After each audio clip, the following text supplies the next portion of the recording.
Welcome to Cranky Live Sports Talk, where passion meets action.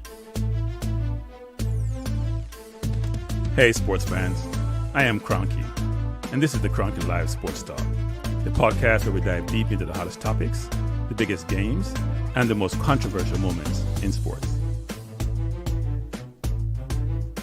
Whether it's football, basketball, track and field, cricket, or soccer, we've got you covered with expert analysis, insider interviews, and unfiltered opinions. Join me as I chat with the biggest names in sports, get exclusive insights and stories you won't hear anywhere else. Cranky Live Sports Talk is where you can hear the real talk, the hard-hitting questions, and the hottest takes. So, if you're a true sports fanatic, you don't want to miss out? Subscribe now to the Cranky Live Sports Talk on YouTube and hit that bell icon to never miss an episode. Cranky Live Sports Talk, where sports come alive. Subscribe today. Good afternoon, everyone. Bless up Float, bless up Christopher Wisdom. Thanks for being here. I appreciate being here. This is one of those, what we call them? Breaking news story. Well, it's not really breaking news.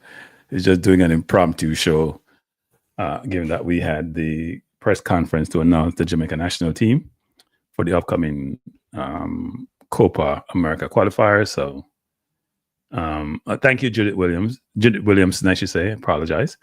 So I figured, and you know, Judith Williams, I get a lot of pushback on my music, but I tell them, say, I'm an aspiring DJ.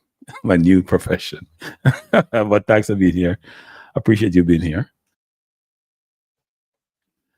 Gang stalking, thanks a lot. I'm gonna touch that thing, gang stalking, because I got pushback on that question, right? So I'm gonna touch up on that too. I have a lot of things to touch upon actually. But I thought it was important to come here and talk today. I'm having some problem with my throat, people. I don't know what happened. You know, ever since I had COVID way back when, I can't talk for too long actually. You guys must say, what are you talking about, Cranky? We talk about every evening, but you always see me drinking water. COVID mashed me up, boy. I had COVID for like 3 weeks, lost 15 pounds, and I thought I was going home to my maker. I was ready, actually, very ready. Some of you people don't believe in God, and I do believe in God, I just believe in Jesus. But anyway, we won't get into that this evening. So I'm going to drink water to up my conversation with you. Yeah, gangster, we have touched on that gangster. We have enough to touch on. We have time this evening, people. Can we do the show early? We have some stuff to do this evening, so maybe even come back and do a later show, but it wouldn't be football. I'm going to play the press conference. I'm going to stop in the middle of the press conference and play something else that I listened to today, that I referenced in my press conference, because I think these things are important. These things are important, people, right? And if I spend my time thinking about questions and try to come up with good questions to ask the coach, I should be afforded the respect to get the answer that the question warrants. I'm not going to that, because we may think, Cranky, you have ego and you have this. That's not it. Because I listened to the Tuchel press conference, and I want us in Jamaica to be afforded the same respect like in other organizations, other countries, other institutions. And we should demand it, right? But I'm going to touch upon different things first before I get into the football, actually. Because you know me, I was a jump around first. Now I'm touching on politics today, just sports. Thanks, Conrad. Appreciate it. Just sports, we have touch, people. I notice I preface my question before I ask, right? Because I wanted to set it up, which he agreed with later on. But a couple of things I want to talk about. One is the Cavalier situation yesterday. First of all, two things. And I'm reluctant to say congratulations when you have lost both legs of a game, right? It's really touchy because people are going to say, Cranky, overly critical. They didn't embarrass themselves. But if embarrassment is the barometer we're going to use to judge who we are and how we perform, that's not a good thing. I am really struggling with this. I was very happy with the first leg we played in Miami. You're playing away from home. You held your own. You could have won that game, right? Good thing. Praise deserved. But yesterday, I walked away saying, we have so much work to do. So much work to do in the football in Jamaica. It's in the Caribbean generally, because there was a Asian There was Trinidadian in the team. So much work to do. And I'm watching these bunch of old world-class players just playing the ball around us, and we're fit and we're strong and we're running. And it's just, it was frustrating to watch in the context of we can't keep the ball. Now you see me have before the game come my program, and he talked about possession is a lifestyle, right? And you hear other people like, we don't have to have the ball to win. And you see it, look how Cavaliers play another ball, them lose. Cavaliers have lost 10-0 in 4 games in the last 2 years. Yes, they won the Cameron Championship. Yes, the financial rewards have been good. I wouldn't say great, they've been very good. Let's say Cavaliers made over $100 million, $1 million US, over $100 million Jamaican. Whoopee, great. Maybe Rudolph invested back in the football. But the product on the field was not the right standard. In the first half of the game, I was saying that yesterday, we couldn't put 3 passes together. 3 passes, 3. Forget about when we get into their half. Non-existent. In our own half, we can't put 3 or 4 passes together. Tick tock, tick tock. They were just doing it as if they're playing man in the middle. I am blessed up, Ricardo. I don't know. I was talking to a friend of mine, and I say, I'm gonna give up Jamaica football because I'm beyond frustrated. I have people like Football Guru come on my channel talking about I think I know everything. Or them saying to on JD's channel. So anybody who have a different opinion, a different perspective, who maybe they have some know-how, they know everything. Like them bad mind, right? And if you talk about Rudolph Speed and Cavalier, your bad mind kind of make money, and you're not making money, your bad mind. That shallow way of thinking, that lack of thought, deductive reasoning, ability to have vision and strategy and thought process and be able to assess things is concerning. It's so concerning. I don't think people understand. And I don't want to be in an environment, that's what I'm thinking about giving up Jamaica football. I don't want to be in an environment where I feel uncomfortable. When I do my shows like on Trump and the MAGA people them come at me because people they're coming at me hard. I know they ain't got no sense. That's CNN. That's why you had the view. And I said, well, do you only watch Fox? We're going to have that war, right? I can have the war with the MAGA. I don't want to have war with my own people. I'm not into that. I'm going to have my MAGA work. I'm going to do much more Trump stuff. And I'm going to get enough more views. And it's going to be interesting engagement model with me and MAGA people. Because they're coming hard. They're coming hard. Because they're gonna think they're intellectually superior, right? Which is what they're doing now. When I do my MAGA, when I do my Trump stuff, and they want to question your intelligence. That's fine. I can handle that. I don't want to have that with my people. I'm about uplifting my people and uplifting who we are and how we operate. But I'm also not into the whole concept of, you know what? Failure should be applauded. Yes, if you fail, you get up and you go again, right? That's all life is. And if you don't fail in life, you never really learn enough to do really well and to know how to overcome your challenges and deficiencies and developmental needs. But I'm not into the failure thing. So we're going to have the McLaren press conference. It won't be pretty, people. I'm telling you. The discussion will not be pretty. So if you hear nice things, they want to hear it. Secondly, there's a person who I banned from my channel. And so when I asked the first question today, the person says, well, Cranky wasn't born in Jamaica. He might fight Jamaican players in Figoe. That's a summary of what the person says. Because I didn't know this. Somebody clip it and send it to me. I'm going to say something to that person when it comes to Jamaica. I have probably sent more money to Jamaica for different things than you ever make in your goddamn life. You're one of them people like a leech and a person who come in the program and tell me about their mom and curse them out, which is inappropriate. That's why you're not on my channel anymore. You will never be on my channel anymore. You're a bug. And I squash bugs. That's what I do with bugs. You're a bug. You are a person just so negative. First of all, I've said this 1,000 times. If Jamaica had 23 local players on the team, I'm fine with that. If they're good enough. This is about meritocracy. If they're good enough, I'm fine with them being on a team. If they're all locally bred. But as we saw yesterday with Cavaliers, and this is not Jamaica, this is the Caribbean. The administrations in the Caribbean are not good enough. Let me repeat that. There are a few, like, what's his name in Grenada, who trying to make some progress. He's sending people to Houston, MLS team, coaches. He's thoughtful, right? What's his name? He and I met him in Houston. He was a lawyer, worked with FIFA and all that. So he's trying to do something. But a lot of the leaders in the Caribbean in football, they're not good enough. They're not good enough. They're just not. And they don't know what good looks like. And they can pound them chest off all they want. They can get upset when I say this. They can get mad. I don't care. There are some people in life who have had exposure who are good enough. And this Tuesday, I'm hoping to have a discussion with somebody who I respect quite a bit, who is in the New York area. I want to talk about, should the diaspora get more involved in local affairs, not only in Jamaica, but in the Caribbean? Because we can't export all this intellectual capital. They go out and learn. And then when they want to come back to help, or they want to do it remotely, we're trying to push them away because your assholes in Jamaica, however you are, want to just manipulate the environment you operate in and do the same thing over and over and over again with the same outcome. And you don't know what good looks like. And then you push your chest out and say, you guys think you know everything because you're in the foreign. Such crap. Such nonsense. And you didn't know thing about it? I'm going to say this again. The diaspora does not need the Caribbean. Let me repeat that, people. Can I Jamaica thing? The diaspora does not need the Caribbean. If the US sneeze, Jamaica have a heart attack. 30% of Jamaica's GDP comes from tourism. Now, 20% comes from remittances. If you take out the US out of that, you may have maybe 35 to 40% is a US-based amount in the GDP. Okay? That means that means you have to diversify your revenue streams, Jamaica. And you have to leverage the intellectual capital that you've exported. You can't be all into yourself thinking that these people can't help you and want them to help you.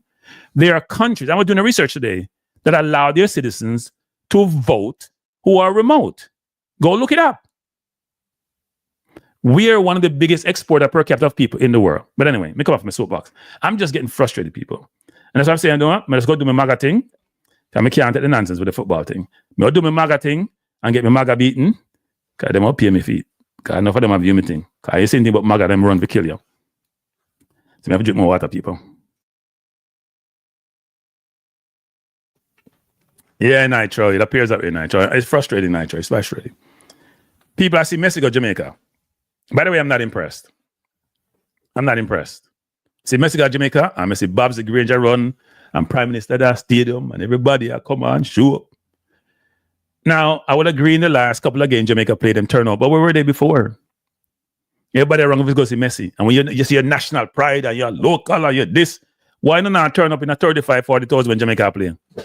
And when Jamaica play a game and get the result and start beat out on the chest, nonsense this, and me drive, I'm in traffic for 2 hours and me couldn't get to the game and look at money go perform the way you know I complained yesterday when you go see Messi. Now kiss you know what? You go see Messi. He run on the field for about 2 minutes. I'm gonna feel good. And them nonsense we are talking about in the people. Me not spend money if Greenwood come, I try to Jamaica to watch Greenwood. Me not spend money to watch Messi. First of all, I'll be honest. I'm read history about Argentina. I'm done with Argentina.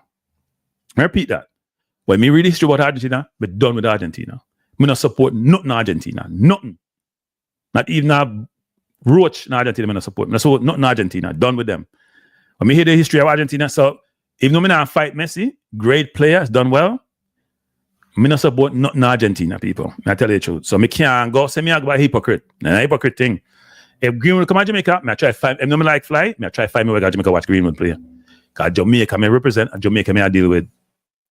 So I say, that may I deal with. I mean, the other nonsense. But anyway, I come up my soapbox and talk some more JV press conference. Now, I made sure I was at the press conference today. I thought about the questions I need to ask. I just don't know, I come up with me 10, 15, 20 questions, right? And I went through them and say, you know what? Which one would I like to really pose because what I'm concerned about? Yeah, Black River. I'm not surprising, Black River. I not support nobody who not support my people. Let me repeat that. I do not support any country, any person who is anti my race and anti me. Me not in that people. Me not care who you are. I don't care what you have done. So I would never buy a Tesla. Ever. I support the environment. I believe in climate change. I would prefer walk than buy a Tesla. Nah, buy a Tesla. And see, he might get burn out now. He might get burn out now, people. And he might get more burn out. Worse again, do you know? Understand? When you sell product, you know, you have to cater to your customers, which, by the way, Jamaican restaurant don't understand that. You have to cater to your customers. So when you start piss off how you coffee cup some of them, and you're the contradiction with with Musk and him customer. The people who believe in climate change are the people who are more democratic, right? More liberal in their thinking. And them are the one him a piss off with why my do. And the MAGA them don't believe in it. Them don't want him to, because born in America. Crazy. It's crazy. By the way, yeah, Christopher, I was looking at you know what? I was gonna buy a Lucid and I put it off because Lucid is coming out with the vehicle. People, let me tell you something. Me tell you the truth. Me have a 2013 vehicle. All right, me not chill my vehicle for prime purpose. Because I don't really drive that much. I chill my vehicle for purpose. And the one I may have, broke down. The vehicle I may have right now, broke down. So I say, why change the purpose? But me I see the Lucid Gravity. I look on it, I say, start. I away in a star. I'd Lucid Gravity. I want to buy it, but then the Lucid CEO resigned. I say, why him resign, star? That don't make no sense. Now, if you don't lose Lucid, it's an electric company. It's backed by Saudi Arabia. So they have deep pocket. In Saudi Arabia have them problem. Because I try to build some Oasis, which now work. I run in overrun. And it's a really good looking vehicle. And I don't like Teslas I didn't like Teslas because I like gadget in my car. And they only have a iPad type setup. They don't have enough gadgets, even though the vehicle works, right? And secondly, the Lucid give you 440 miles of range at its peak. So, but I'll wait till next year before me think about it. But you're right. You're right, Wisdom. Lucid a good car. No, I'm not sell it to no boss, Thomas. If me buy a new car, I'm not sell it to them. I love it. It's a 2013 GX400. And I love it, actually. I bought it at people. Hey, people, me mice or sometime, Me not buy car, I depreciate asset. Me not buy depreciate assets, I buy the vehicle at auction. It was 3 years old. Them strip it, right? Them strip it. I have a friend who do cars. And they can fix it up. But here's the thing about the vehicle. Today, the vehicle is probably value 70% of what I bought it for, and I bought it in 2016. Because I still live downtown Brooklyn, I didn't need a vehicle, right? If I live right, we still live right by the net center. We never need a vehicle, so we just have the vehicle. We just park it at one of the house. I may have got pick it up every week, and I'm just get vexed. But we don't want to sell it because I love the vehicle. But anyway, we digress. We go to the football. We digress because we can't talk about them things all night. People, if you come into the chat, come in miserable now. Hit the like button, people. Hit the like button. But Boss Thomas, I hear what I say, but me not sell a vehicle. In fact, I was going to give it to my nephew. And then I'm like, but I still want to keep it. So I may give it to my nephew, actually. Can get him license now. Even though I might tell me, say him no want to drive no more, can get one ticket the other day. I forget lie, I forget him off. I'm saying no, like a ticket, but him need to drive. Him can't drive, he need to drive. Then him go Barbie, say that he might drive, him go Jamaica. Him go Jamaica, drive. Me not drive a Jamaica, Go Jamaica, me take taxi and take bus. Me not drive a Jamaica. I mean, the bus we go country. Them regular bus, like, I can't me neck a bend when take about bus full and still I bring people in. But anyway, let's talk some football, people. People, please hit the like button. I tell them, I get tired sometimes. Easy, 48 likes and 100 people. That can't work, people. Porsche 911. We not drive small vehicle. We only drive SUV nowadays. We only drive SUV. And the one I like is the Lucid Gravity. Go look it up, people. Very nice. Very, very nice. That one I like. Mazda CX. No, man. We don't drive car. We stop drive car now. When I went to St. Louis for the game, I rented what did I rent? To Toro. I rent I'm trying to mention it's a South Korean car. It was really, really nice though. Electric vehicle. No, it wasn't electric. It was gas. It was really, really nice. And I rented an electric vehicle when I went to Dallas. Really, really nice too. I'm trying to remember the vehicle, but I can't remember. I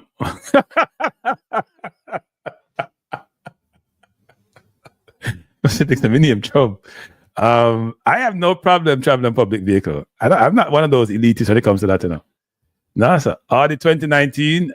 Yeah, it was an Audi. You're right, Float. It was an Audi. I don't know if it was 2019. It was an Audi. It was an Audi. See, I remember. I forget. It was nice though. I rented it from an African lady from Toro, and car was clean. Wasn't driven much. It was good. It was better than my vehicle is still good. It was better than mine actually. But it was good. I enjoyed it. I enjoyed the drive. It was very easy driving from Atlanta to St. Louis, actually.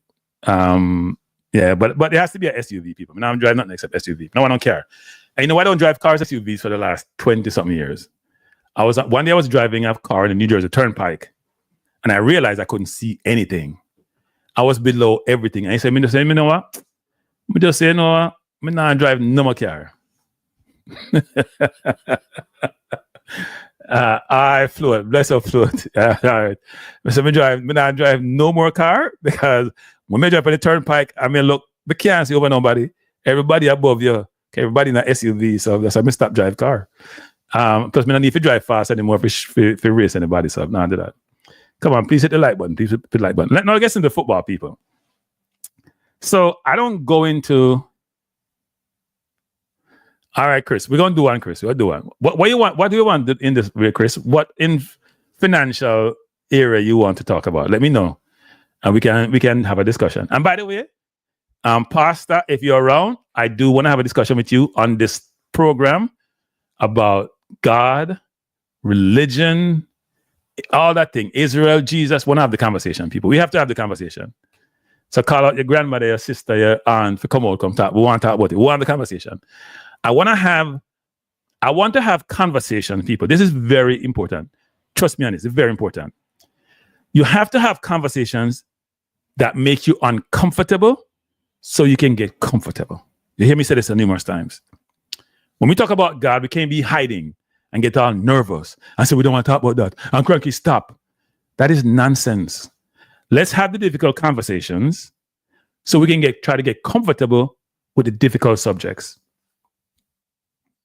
So you want like 529 discussion in terms of retirement. Okay, we can have one of those, Chris. We should have one of those. We should have one of those, actually. And frankly, what I'm going to try to do is, because I don't want to be talking a lot about investing, and then the SEC come say, cranky, so you're not licensed, you're talking about them thing there.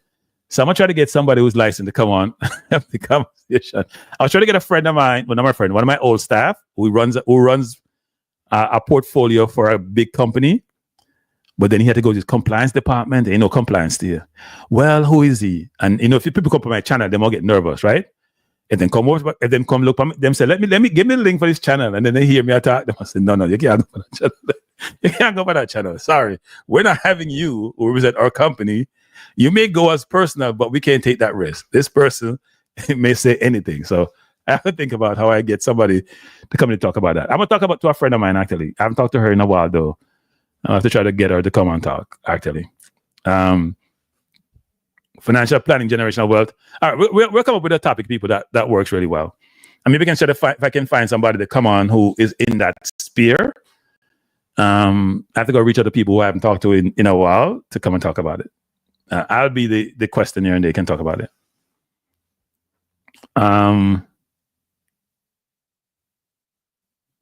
Add before, after all that is mentioned, the program is for entertainment. No, you can't give advice about entertainment. Then you tell me, you see me a joke thing, wisdom. You see me a joke. He said, Kalia Reynolds. And if you guys know somebody, because I know what the questions to ask, who you believe is an expert in these fields. And also, because some companies, and I understand this, because when I was in certain years of corporate, I wouldn't do these type of discussion.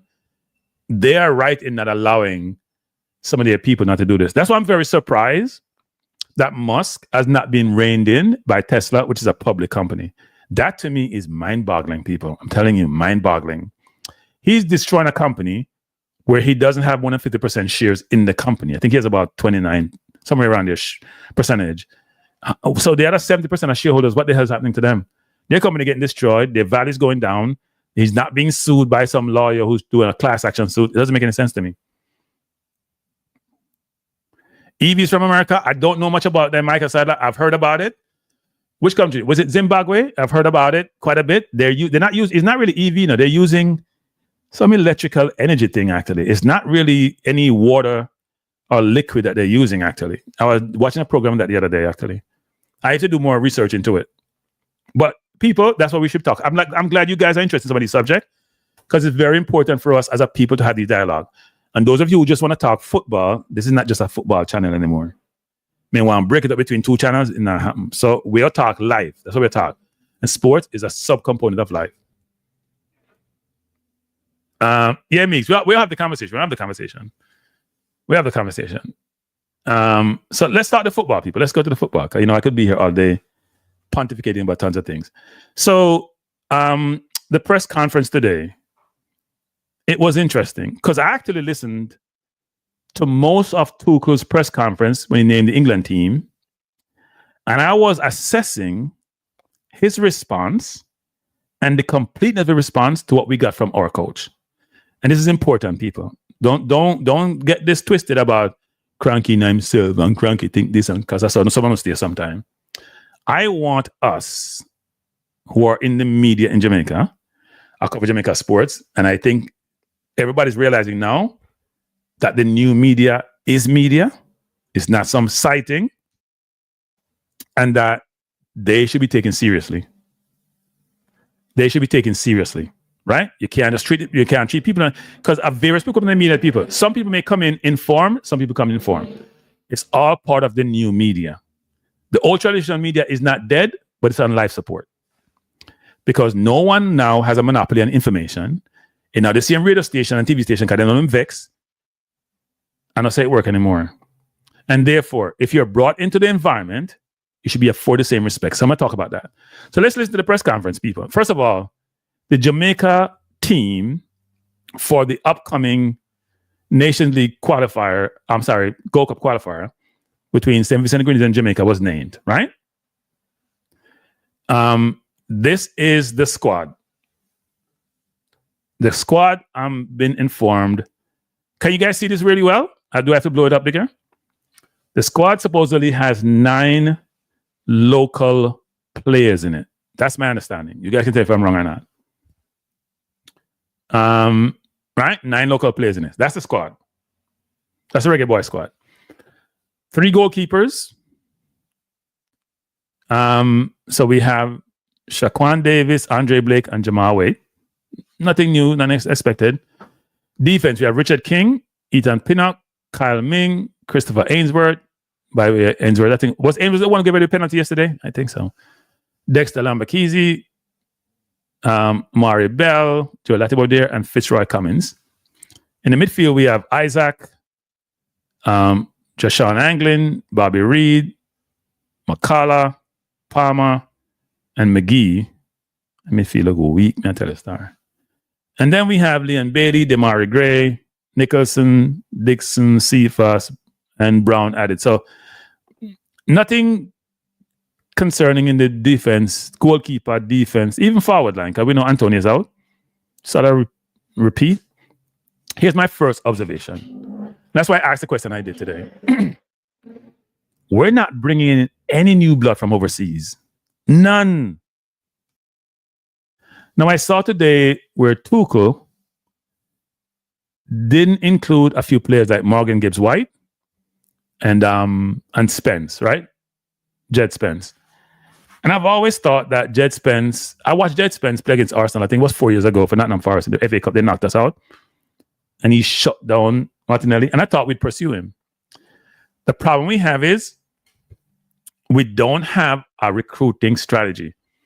Hey, people, so the coach said to me when he answered my question today, I laughing at people. Because the coach knows me no, when I tell me I'm more than when I tell me no. Sometimes I ask rhetorical questions for a reason. That was a rhetorical question. Right? But I want him to provide the answer. And I didn't like the answer to my second question, which I'll talk about.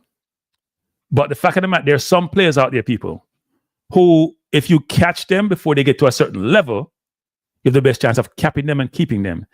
You can't wait until people like Jed Spencer play big time for Tottenham now, left back, right wing, and then you want to pursue him in England. Say, you know what? Hey, my youth, we'll watch you now.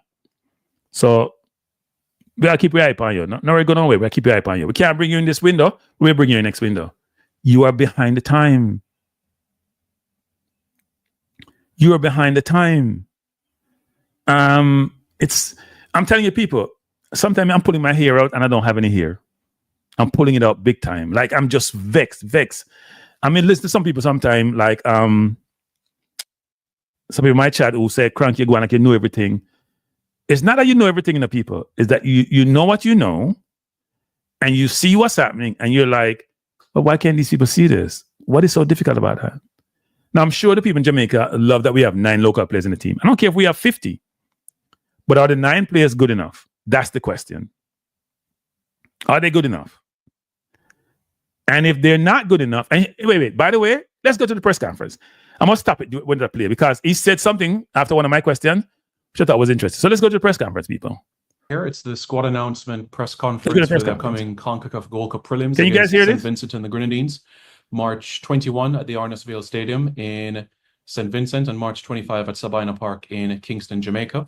We're joined with the head coach of the Jamaica senior men's national team, Coach Steve McLaren. Before our coach gets into some opening remarks, we're going to show on the screen quite briefly the squad, and then Coach McLaren will get into some opening remarks. After Coach McLaren's opening remarks, we'll put the squad back up on the screen, and then we'll go into the question and answer segment. So just to run through the names for everybody: goalkeepers, Shaquan Davis, Andre Blake, Jamali Waite; defenders, Richard King, Ethan Pinnock, Kyle Ming, Christopher Ainsworth, Dexter Lembekisa, Amari Bell, Joel Latibaudiere, Fitzroy Cummings; midfielders, Isaac Hayden, Joshawn Anglin, Bobby Reed, Sule McCullough, Casey Palmer, and Tyreek McGee. And the forwards, Leon Bailey, Demarai Gray, Shamar Nicholson, Kaheem Dixon, Ronaldo Cephas, and Warner Brown. We now turn over to Coach McLaren, who will get into some opening remarks. Coach, good morning. How are you doing? Yeah, good morning, everybody, and welcome. I've got to say this morning, I woke up quite buoyed after last night. Great night at the National Stadium. Cavaliers against Inter Miami. And what it was to see the stadium full house. I know we nearly got it against the USA, but to see a full house, that's the goal. I said to everybody, all the staff, everybody I spoke to this morning, that's the goal, to fill the stadium. So it was great to see. What a great game. Spirited, I thought, performance from Cavaliers. And yeah, the most important thing for, I suppose, all the supporters was to see Messi playing. Not many people get and are fortunate to see Messi live. But Jamaica saw that last night. So we appreciate that from him, because he didn't have to come. I spoke to Mascherano before the game, and yeah, he said he wanted Messi to come and to play for the Jamaican people. So that's what he did. So we thank them for that. So it was a great night and a great performance by Cavaliers. The squad, we have obviously some injuries within that squad. We have Dishon Bernard, Greg Lee, Mason Holgate, who just pulled out yesterday. He has been playing in pain with his toe, and the club want to operate on that next week. They need him to play Saturday, so he'll have an injection and then an operation to remove a blackened toenail next week. So he's not eligible for us. And as we know, Antonio is recovering remarkably well. I spoke to him a couple of weeks ago. Really positive, really in good form in his rehab. He's on the treadmill, he's running, and he tells me he's going to be ready for the summer. Knowing Mikel, that could happen. So we keep our fingers crossed for that. And also Romario Williams, I spoke to last week and this week, who also has an injury. He's in pre-season. He is playing, awaiting surgery, which he needs, and so not available for this. One person, Damien Lowe, is not available. He's fit, but not available. He has personal issues, which he needs to sort out next week. So he's not available for the first leg, but we've put him on standby for the second leg. So we see the outcome of that one. It's great that we can name 9 local players. And the reason for that, I think, is obviously injuries to come to the squad, but to give them opportunities. The camp we had a few weeks ago, the 2 games against Trinidad, the work for nearly 5 days with them gave me a great insight into the abilities, the characters, and I really enjoyed that camp, really enjoyed the 2 games. And from that working with them has given me confidence in which I can put them in the squad and know that they will do the job. So that's good. For the camp and the squad, I think we've enough experience in there from, on Boo! Red Lake. I don't we mean have, you. I mean JD Pinnock, fans we have everywhere.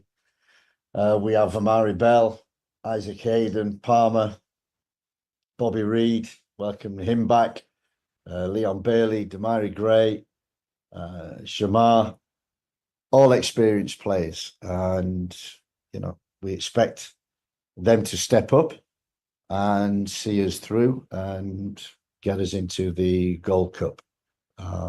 One other item concerning the staff, Richard Hartis, who was my assistant and goalkeeping coach, has, about a month ago, 6 weeks ago, moved to Besiktas in Turkey with Ole Gunnar Solskjaer. So he's the goalkeeper coach there. But I got to say, after speaking with him, he wants to still work with Jamaica, and he's volunteered his services to come and help us qualify for the World Cup and the Gold Cup. And so he's coming in the capacity of just goalkeeping coach, which left the assistant role vacant. And I filled that with Paul Simpson, who you might have seen in the last camp for the local players. Paul, we played together. I coached him. He's been my assistant twice at Derby and Newcastle. And what he brings is unbelievable experience of actually winning a World Cup for England, under 20s World Cup in South Korea in 2017. So he knows what it takes to qualify for a World Cup, and he knows what it takes to win a World Cup. So his experience will be invaluable in helping myself, the players, the staff, and the JFF to accomplish our goal.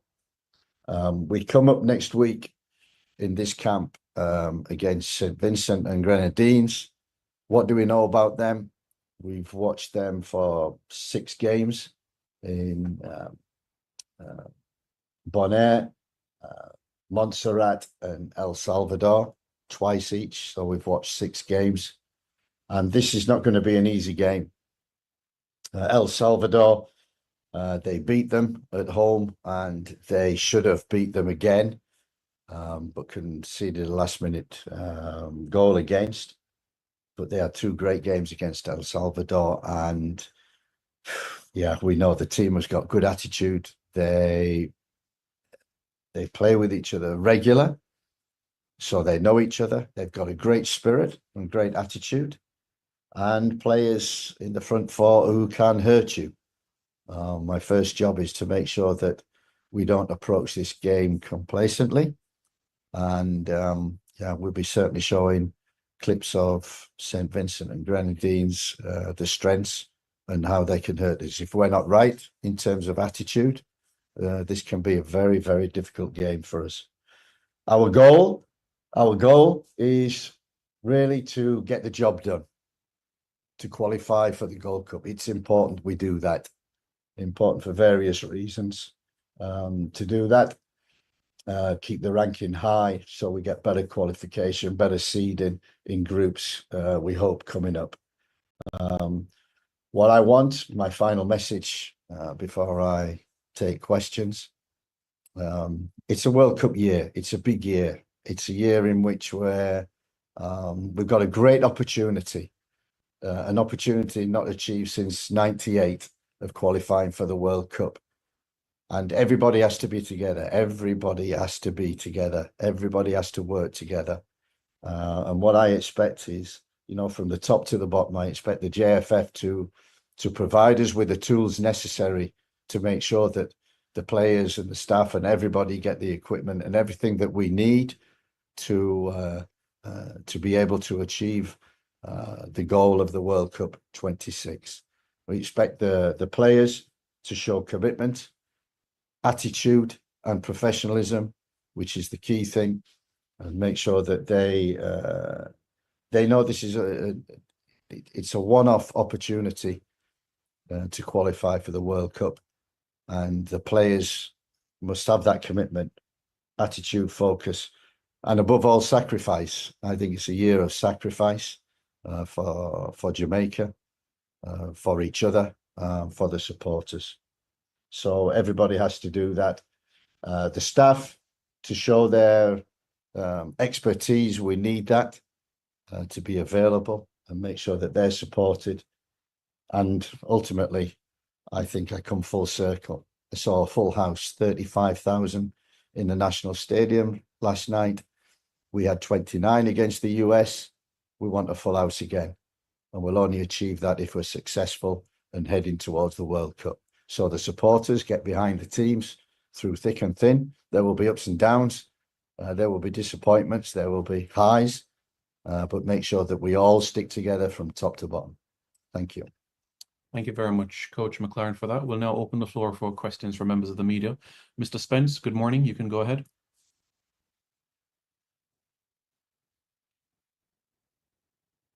Please unmute. And then Coach, can you hear me, Coach? I can, yeah. Coach, I was in St. Louis to watch a Jamaica versus USA game, and there seems to be a significant gulf in quality between the two teams. And as such, from where I sit, it seems we need better players. I also watched the JPL games, some games, 2 matches against Trinidad, and Cavalier recent matches against Inter Miami. Now, it appears, based on what I observed, the quality doesn't reside locally. However, we have a vast pool of eligible players in the diaspora, yet the recruitment process seems more reactive than strategic.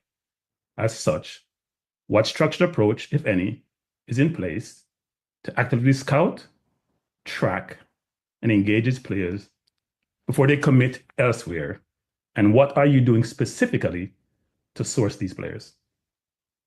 Yeah, when I took the job, recruitment was probably, apart from the squad players, the players that were already playing, the next most important job was scouring Europe, America, wherever we could, for dual nationals, players who could play for Jamaica. And all we're looking for is to develop and improve the present squad, and to improve the present squad by recruitment. That recruitment process started from day one, with conversations with a host of players, England, Europe, in the USA as well. And that's ongoing. I think we spoke about this a few months ago, about, you know, what it takes to get a passport in Jamaica.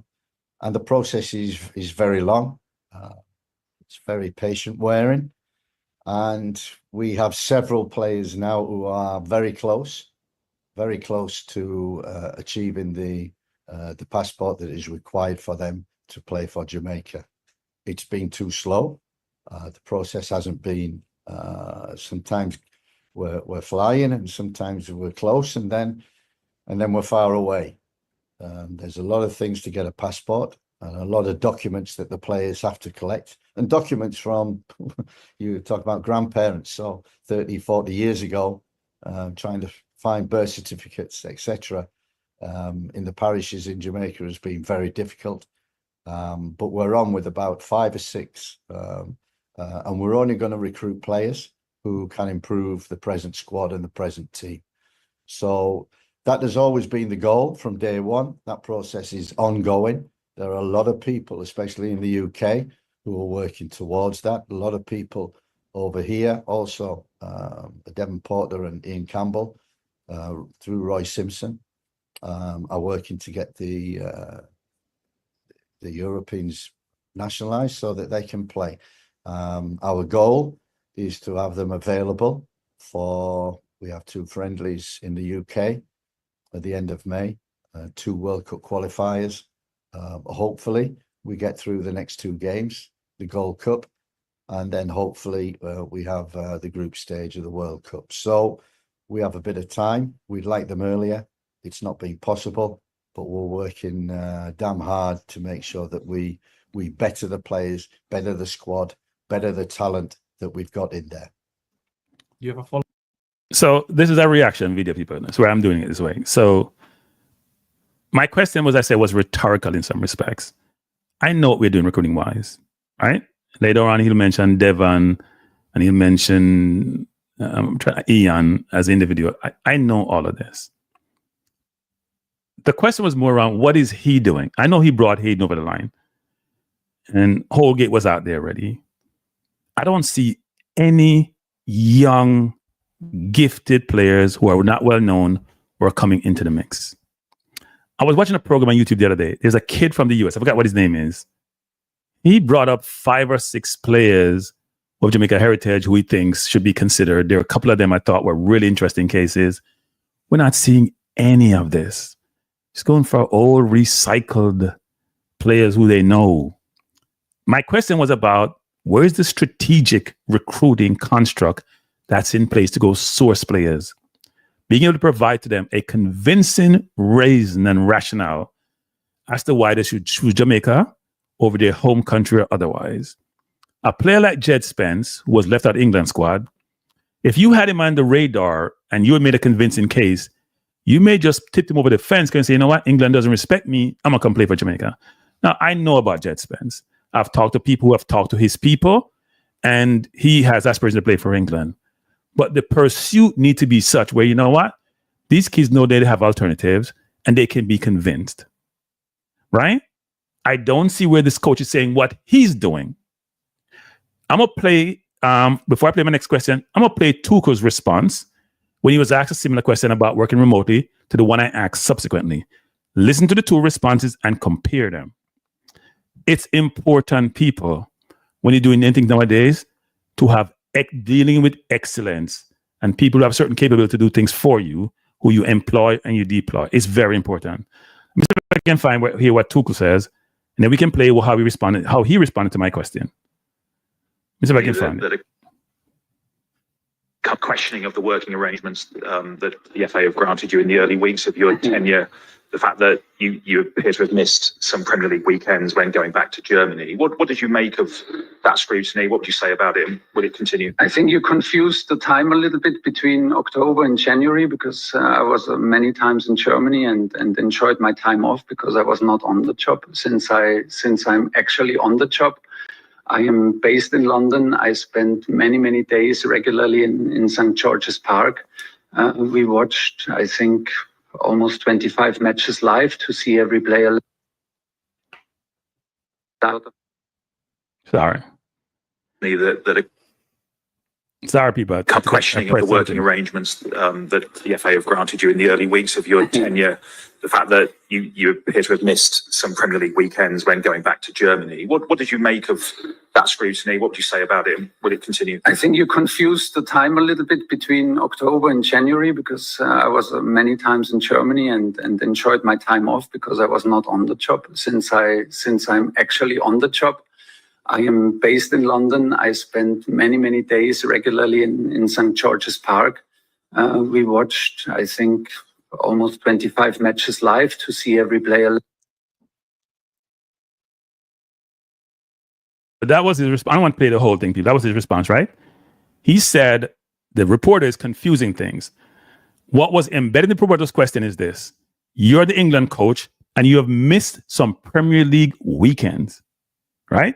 Meaning, we expect you to be here watching all the players in all the games to then allow you to do an assessment.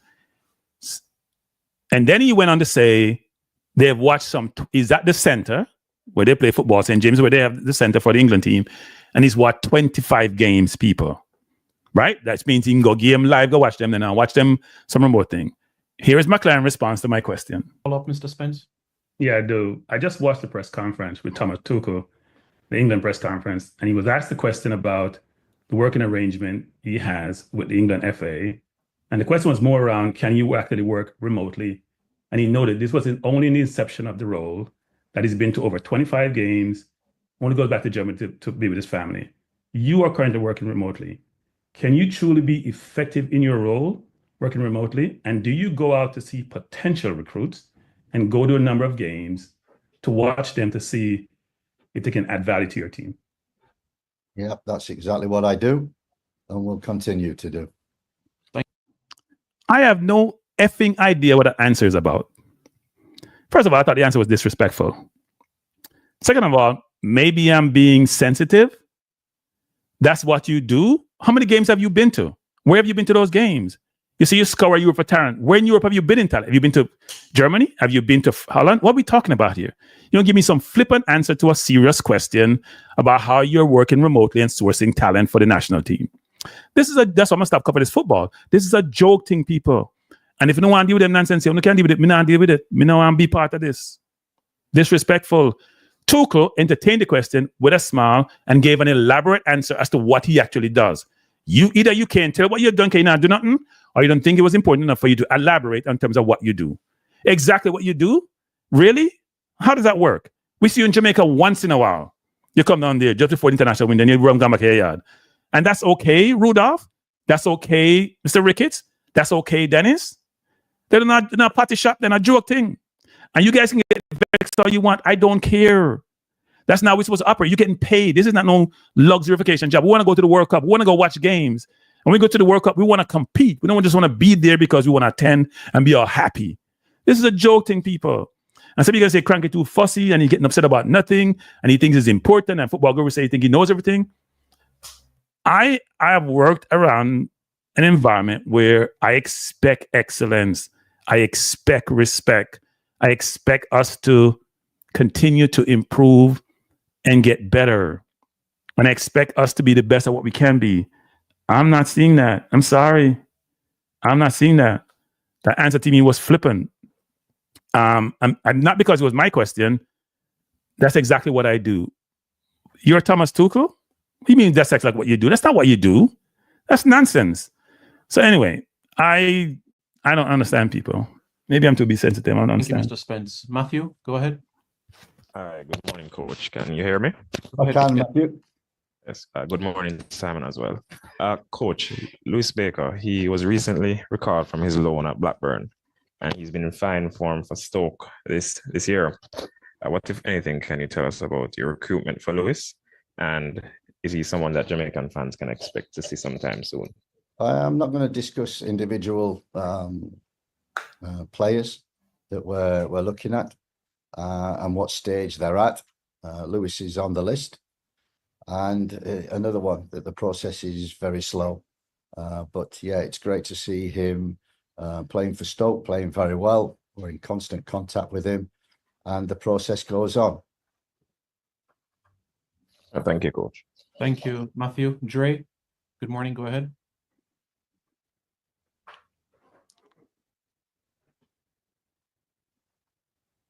Hey, good afternoon, Coach. This is Dre from Dre Anywhere Sports. So,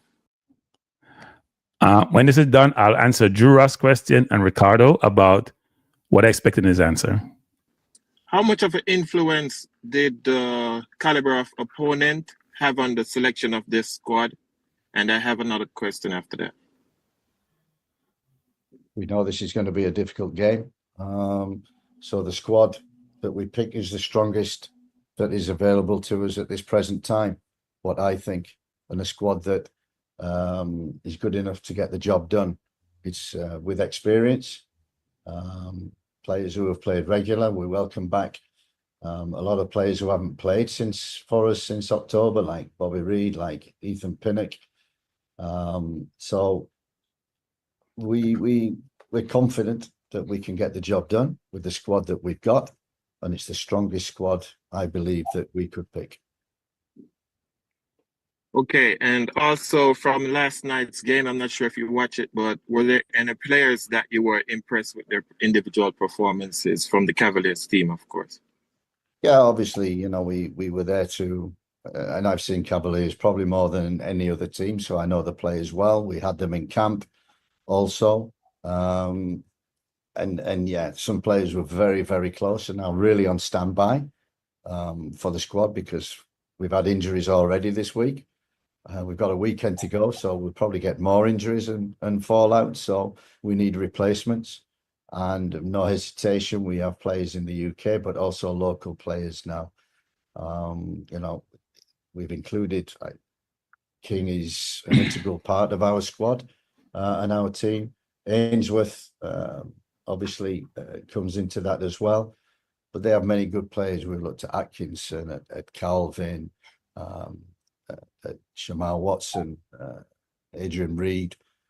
So there are many good players in the Cavaliers squad and team, and they proved that over the 2 legs against Inter Miami. So there's talent on this island. I know that now. I've worked with them, and we'll continue to do that. Thanks, Dre. Livingston, Scott, good morning. Yes, morning, coach. Morning. Yes, coach. I just wanted to ask you about Warner Brown. We have a number of striker in the squad, but you chose him as the local striker to choose. Just give me your insight into your selection of Warner Brown. Yeah, I watched quite a bit of Warner Brown before the camp a few weeks ago. I liked him in camp. He was a goal scorer.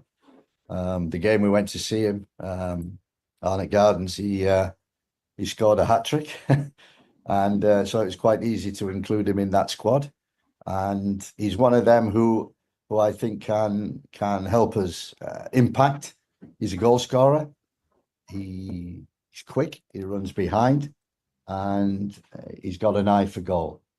And we haven't got in the number 9 position anywhere in the UK or even on the island, really standout strikers that we can pick. Shamar Nicholson comes in. Antonio was obviously our number 1. Romario Williams was also effective in the 2 games, 2 camps that we had before the new year. I liked him, but unfortunately we can't get him. So the number 9 is a position in which we need to find that hidden gem. So Shamar, Warner Brown have got an opportunity this week in the 2 games to seal a place. Okay, thank you. So in terms of his response, so Dre asked the question about any player who he was impressed with. Did he provide a name for any player? Was he being political to say, I don't want to call it any single player? He watched the Cavalier game. Did he walk away and say anybody played well that drove my attention? He didn't mention one name. So I assume that he was being political, or is it that he didn't see anybody he was impressed with, but he found a way to work around the question? That's the question we should ask. Just want to ask, coach, just as I said, a lot of local players in the squad. Will we get to see a mix? Are you showing some confidence in some of these players? Yeah, absolutely. And looking forward to, we have joined up on Monday. We have 3 days preparation, which gives us good time to look at the players and find the right balance of the team. And as I say, it's not those who start, it's also the finishers. So it's a squad game, and I believe we've got a strong enough squad to get through. Thank you, Livingston. Simon Stone from the BBC. Good afternoon, Si. Simon! Hope you're okay, mate. Hope you're okay. Good to see Listen, you. I'm good. Just got a couple of questions. I mean, first of all, did you say you were playing a couple of friendlies in England at the end of this season? And also, what conversations have you had with Michail Antonio? Because obviously when the accident happened, it looked horrific, and a lot of people wondered whether he would actually play again anyway. From what he's saying, he sounds pretty confident that that's going to happen. And do you think he's capable of playing at international level this summer? Yeah, he certainly seems to think so. And Michail is a warrior. He's come from non-league, and he's fought his way through playing in the Premier League, playing in top games, Europe, and playing internationally for Jamaica and making an impact wherever he goes. I mean, it was horrendous, the accident. We spoke to him a couple of days after that accident. And he's one of them that I never really knew him I knew him on the field because he was always a pest whenever we played against him. But off the field, he's a true character. Great for the squad, always bubbly, always positive. And we missed that. Not just he's on the field, but off the field. I spoke to him 2 or 3 weeks ago. He's on the treadmill. He's running. He's looking to go out, and he's confident. that he will come back, and he's aiming to come back for the summer period, or hopefully our World Cup qualifying group, which will be September, October, November. So that's his goal. The one thing that he said he's got motivation, and when Warriors have got motivation, they tend to achieve the goal. And his goal is to be fit in the summer to help Jamaica qualify. Thank you. And just, I know you don't want to talk about individual players, but is there any update on the Mason Greenwood situation? Not really. The ball is in his court. He knows that. He's settling nicely in Marseille, despite some run-ins with De Zerbi just recently. But he's loving his football. We're in contact all the time, him and his family. And I'm very confident that he only wants to play for Jamaica. So every conversation is, I only want to play for Jamaica. And it's up to him when he wants to move forward with that. And I think we are at the present moment. Thank you. Thank you very much, Sai. All right, Jason Hall, good morning. Good morning, Simon. Good morning, Coach. Good morning, everyone here. My question, obviously, to Coach, I had a question on Ravel Morrison. He was added, of course, for the second leg of the USA match for the Nations League, but was an unused substitute. Was he in consideration for selection for this squad and just didn't quite make it? Or do you have anything to say on Ravel? Yeah, I mean, I know Ravel, and we brought him in and we thought he could impact. We had injuries, and there was, I think, a question earlier about the golfing quality ourselves in the USA, which was apparent, especially in that second game. We missed a lot of players for that. Holgate was out, Pinnock was out. We didn't have Antonio. We didn't have Bobby Reid. And Casey Palmer in the second. So we were. You notice he mentioned 5 overseas players that he didn't have, and he alluded to the golfing quality and talent that I mentioned before. Just pick up these things, people, as he talked. That was 5 overseas players he mentioned. So over you would talk about cranky and then local players, and you hear local players. Listen to your coach. He agreed he was a golfing talent. He mentioned 5 players he was missing. None of them were local players. We were down on half a team of quality, so you could see that gulf. Them players have come back in, and we're looking to keep that strength. Okay, thank you. And my next. So here's the problem I have with press conferences. I'm probably going to stop to go to a minute. It's very frustrating when you ask a question. You don't get answer to your question, and you can't ask a follow-up question because Simon only give you 2. And I understand. Time is limited, and they want to give everybody a chance. He never answered the question on Ravel. He smiled and said, no, Ravel, and we brought him in when we were short. He didn't play him. He didn't say we're going to bring him back. That's why we exclude him. He evaded the question. And you can't follow up because Simon doesn't allow you to follow up. And Simon might think I'm not beating him, but you can't follow up. So what's the story with Ravel? You don't call him. He's not good enough. He's not playing at a high level. You didn't answer the question. That's why you hear me talk about respect and get frustrated. You did not answer the question. You can smile and say you know him, and you brought him in, and you didn't play him, and we spent about $5,000 to $10,000 to bring him here, and for no reason. You see, there was a golfing talent and class, and Ravel is supposed to be one of those people talent. You didn't play him to narrow that gap in talent on the field. I am confused. I'm just confused, people. I mean, I get it. Maybe just me being overly, but I don't get it. Question is more about the local contingent. We have 9 players from the JPL in this squad of 23. In the past, when we have picked local players, you have kind of made mention that you've kind of leaned on your staff that might be more familiar with the players. Where would you say you are currently with your own knowledge of the local players? And is it a case where now you feel confident in making these decisions? Obviously, you're going to lean on your staff as well, but maybe not as much as before. No, I think from the start of the job, and the first 3 camps that we had, we relied heavily on Merrin Gordon and the local staff that we've got in terms of players outside of the UK, on the island, and even in MLS, USL, players of that caliber, we relied on them.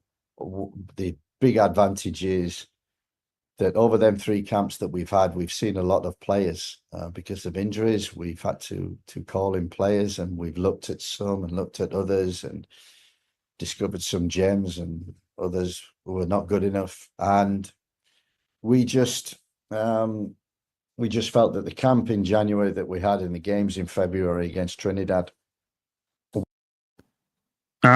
So this is Cranky being critical again. He said he discovered some gems. Do you guys know who those gems are? Because he said he had camps and he discovered some gems. Do we know who those gems are? Are those the gems that are in the current team? The 9 local. It's not all. I got to look at the local base players, but we say we have some gems. He didn't mention who the gems are, but I would love to see who the gems are. And this is not to be critical of anybody. I just want to know who the names are that he's alluding to so we can see how they play. Working with the players closely, day in, day out, living with them in hotels and the technical centre, that we got to know these players very well, the habits, the character. And in that 3-week period that I was over, watched a lot of games, but working with them, that's where you truly see the players. So it was great, that camp, and great working with them. And you're absolutely right. That gives me confidence that I didn't have before in terms of the quality and the character of local players. Now that I've seen them at close hand, no hesitation in putting local players in who I think are the best for the job, best for the squad, and especially for these 2 games. Thank you, Jason. Brian Martin, good morning.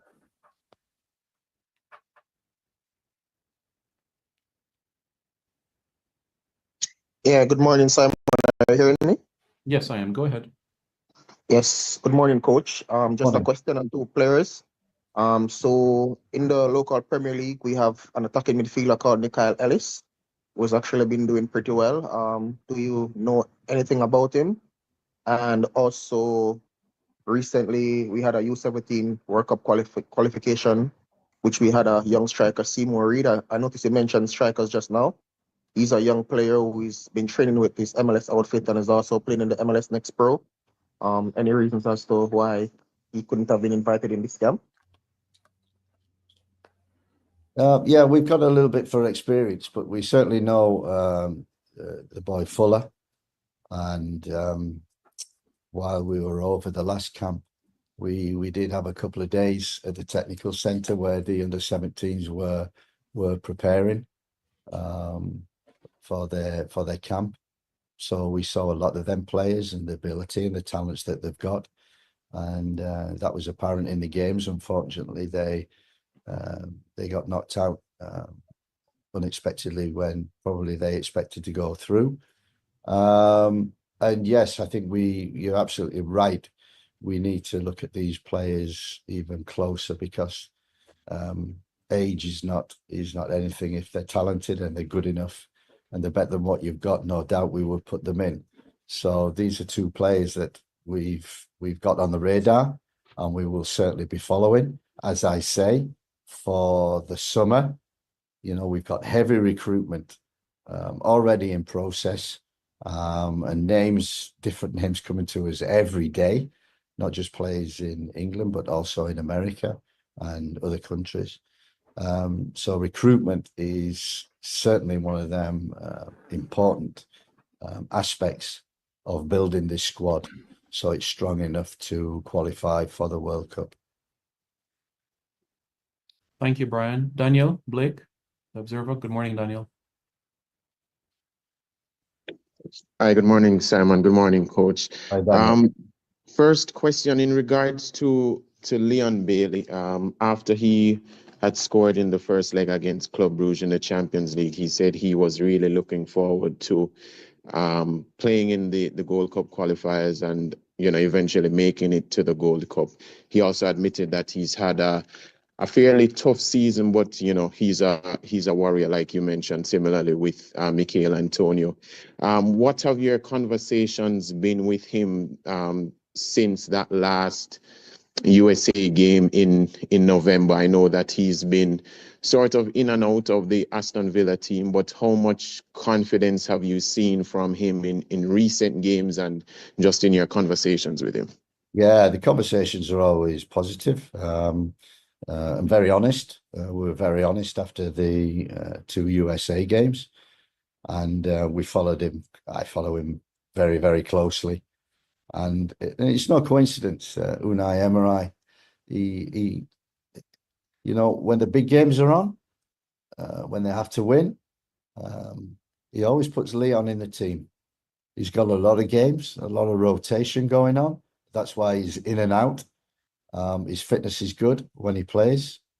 He feels good and plays well.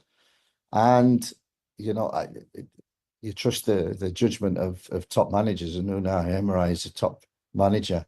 And when he picks Leon for the best games, and he's certainly over the last few weeks, certainly impacted whenever he's played. And that's what we expect. And that's the conversation that we have with Leon and everybody, Damari Gray, anybody who comes, what you're doing for your club. That's why you picked. Come and do it for Jamaica. And that's what we expect. Yeah, and second question, in all of the squads that you've chosen, you've given a lot of credit to your assistant Meron Gordon, who has been able to, help you with some of the local players and some of them who were, based in some of the European countries and in America and so forth. Have you gotten more comfortable in squad selection, especially after having that camp, knowing more of the local players while trying to blend that in with the European-based players? Yeah, I think when I got the job, took the job, I knew the squad. I knew the UK-based players within that squad. I knew the UK-based players that the JFF have been trying to recruit as well. The one thing I didn't know was the local talents, how good they were. And as you're saying rightly, I've gained confidence in terms of selecting local players. One through Meron Gordon very early on. And the second was the camp that we've had, working close hand every day, coaching, building relationships, seeing them actually with the Jamaican shirt on. And is it too heavy for some players? We certainly saw that. And it gives me a lot more confidence in saying, yes, I think he can do a job, because I know the quality that's required. So yes, I think present squad, players we're trying to recruit, and now local players, and seeing a lot more games. I'm a lot more confident in what is available on this island. Thank you, Daniel. We now go to CC. Go ahead.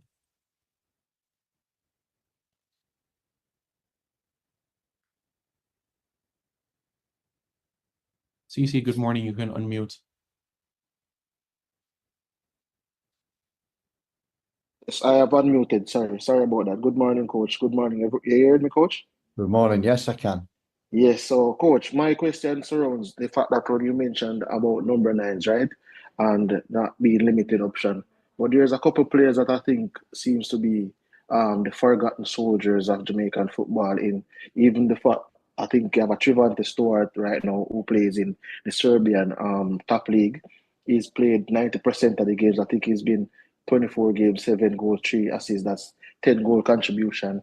I haven't really seen him gotten a call up. I think there was a situation surrounding him around about the same time with Leon Bailey. I would like to know if he's being looked at or being considered in future, and as well as the young man Shakwani Satchwell, who is also 20 years old, can play the position of centre forward, left winger, second striker.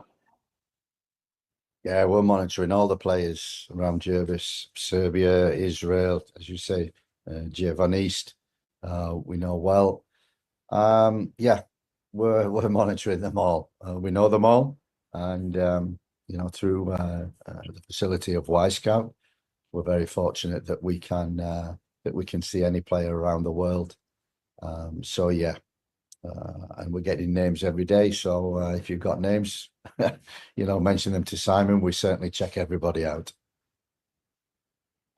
Yes, so as I said though, coach, that's one thing in terms of, as I said, the two players that I'd mentioned, but even the other player, Junior Flemings, who was in the UAE, and I think he scored 7 goals in 15 appearances as well. So I just wanted to know, in essence, if sometimes maybe the distance or anything, but especially for this window, if those players don't get the opportunity right now, when it comes down to World Cup qualification, where it's a little bit more serious, would they also still be in consideration, given the fact that, as I said, they are playing in leagues that have the possibility of them competing in the Champions League, in Trevante Stewart especially, because he's in the championship round now with his team. Yeah, as I said before, any players that might be in the far corners, playing in countries that are not well known to us, then please let us know. But we're certainly, through Y Scout, we're onto that through people, through our scouts, our network. We get players, I can play for Jamaica coming in. Please give us a trial. Come watch me. We've got that many. I think now is the time where we have to have a little bit of a laser focus. We were quite broad in terms of our recruitment and looking at players before the new year. In World Cup year, now we need to be laser focused. And really, we've got a good squad, a good foundation of the squad. And really, anybody who can improve that, the door is never closed. Thank you very much, CC. Thank you very much, members of the media, for being present. All right, people. So that was the press conference. As I've always said, it's difficult sometimes in this press conference because you only get 2 questions and you can't follow up question. Now, Drew Ross and someone else says, Cranky, I'm going to infer what they're saying. The coach gave you an answer, which you may not have liked. How should he have answered the question? When I asked the question about him working remotely and how can he be effective basically working remotely, and I gave him the Tuchel example, and he said, we're doing the same thing. So to substantiate, when you provide evidence or a matter, to substantiate your answer for something that you're doing, you give the evidence to inform the questioner so they can walk away feeling, you know what? Yes, it was sufficient. Is he doing the same thing Tuchel was doing? Is he going to 25 games? How do I know? Did he say I go to a lot of games? I went to games to watch Holgate. I've been to game to watch Pinnock. I've been to game to watch XYZ. Did he say that? Tuchel say he will go to 25 games, and he explained the situation about his family, and it was the early part of it. He gave an elaborate explanation so the questioner or the media can fully understand he's involved with the football. Say he was at St. James's Park and he's there doing XYZ. This coach lives in England. He comes here during the window and then go back home yard. For those of you who are saying, Cranky, you're asking too much, I'm sorry, I'm not buying it. He's not here all the time. He's getting paid, unless he's getting paid part-time just to be here. He didn't, I mean, I don't see every game, but I don't remember him saying he's going to one game to watch anybody. He talked to Mason Greenwood all the time. You asked him questions about Mason Greenwood. Any answer he give, I can give those answers myself. I don't know what you guys are talking about sometimes. That's why I get frustrated, I know what you guys are talking about sometimes. I'm sitting here listening, thinking, either the coach say, you know what, hey, Cranky, go ahead. No respect, no. When they come ask me some question. If that's it, then that's fine. That's why I'm going to consider not going back to any press conferences. Seriously. I'm going to allow you guys to go there, ask a question, or the media do their thing. I can stay in the background and play them subsequently and comment on them. But I'm going to stay out because I'm not going to press conference when I ask a question, I don't get the answer. I answer that make any sense. And I should just, you get minute and a half cranks to ask 2 questions, and then you go away. Sorry, not buying that. And maybe I'm into myself in terms of how I think and how I operate. That's just me. The Ravel question that was asked by Jason Gunnar, that question was not answered. Why you didn't call Ravel? I didn't call Ravel because he's playing someplace else. He's not playing well, XYZ. It wasn't answered. I know Ravel well and I smile. Please. So I got a comment from someone says he answered your question well. In your mind, he did. In my mind, he didn't. And a number of people's mind, he didn't. He didn't answer my question well. He didn't answer Jason Gunnar's question well. In fact, he didn't answer Jason Gunnar at all. At least you could say mine was short and concise and to the point and moved on. He didn't answer Jason Gooden's question. His question was about Ravel and whether you invite him. And frankly, when I look at the midfield, I'm not overly impressed with this midfield. Casey Palmer has not played well, right? Bobby Reed playing for Leicester, not getting a lot of game time. Tyreek McGee has not been playing well. He played 2 games in Trinidad, didn't know he was on the field. Isaac Hayden, he played well against US. He's done okay. McCullough, can't talk much about. Angling can't talk. Where's the midfield? Why can't keep Ravel out? Who is the midfield going to keep Ravel out of this team? Even when he's on the big porch with a big belly, oversee some garden someplace. Who's going to keep him out of this team, frankly? Really? And then people going to think like I know everything, like I know football. The coach making decision. Yes, he made decision, but just like how the English media can query the coach and challenge the coach and ask about Rashford and ask about James and ask about Henderson and ask about Nwaneri and ask about Lewis. We can also ask questions, people. We're not dummies. We also have a mind. We also have thoughts. We also have questions. Why is it that our questions are a problem and the English media questions are not a problem? I'm not talking about splitting the coach. I'm just talking about in general. Some of you guys are pushing back on us. Why can't we ask questions and they can ask questions? And you guys don't have a problem with that. Why is that? I don't understand. Or is it because we think we are lesser and we're not as intelligent and we're not as smart and we don't have the capability to ask questions and get answers? Or we're not respected enough to get responses to our questions? If that's the case, I don't want to be in this space. I don't want to be in this space. Seriously. I was talking to a friend of mine about, he gave me a hard time. He's in the chat too. So then you have a conversation the other day and I say, you know what? I think I'm going to stick to my Trump commentary and all that because I'm getting much more subscribers. Even though I get a lot of pushback. And he was like, yeah, but you got to still cover Jamaica football. And I'm thinking, I don't know. I just, the constant fight that I have with the JFF, maybe I'm the one who's starting all these fights. The constant back and forth with like Rudolph, the constant back and forth with all these people, the couple of you know what in the chat, like Football Guru and this idiot from Westmoreland, I'm not going to call his name, you don't deserve it, who keeps saying that I'm born in Jamaica. I don't really need that, especially I'm getting 1 and 2 subscribers again. I telecast. I waste my time. I don't like waste time, you know.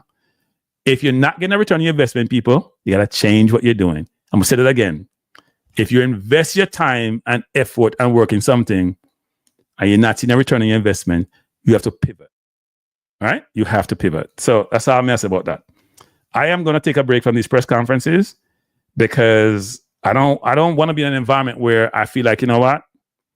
I'm not afforded the response that I think is warranted, but I see other coach in other environment getting response because they respect their media. That's how I see it. You can see I'm being sensitive. That's how I see it. That's how I see it. So I'm going to take a break. I'm going to say this right now. I'm taking a break from these press conferences. I will observe. I will listen. I may play them, but I'm not going to play these press conferences. Nah, I get frustrated. I don't want to get frustrated. What else did I have here to say? Because I jotted on a few things. He's talked about all this talent he's worked with on the island. So if we have all this talent on the island, why aren't we seeing it manifest itself in games? So Football Guru, I almost said something to people. Okay, you know, so me get hot under the collar sometime. Football Guru, being a moron is not a redeeming quality. All I say. Being a moron is not a redeeming quality. All I say. And I'll move on. Being a moron is not a redeeming quality, Football Guru. Go back to the JFF in your whole way there. Stay in the whole way there. Go back to the JFF Football Guru where you are in the hole you reside and stay in your hole. That's why I gave you that thing at the award ceremony. Go in your hole behind your computer and stay here. Get off my program.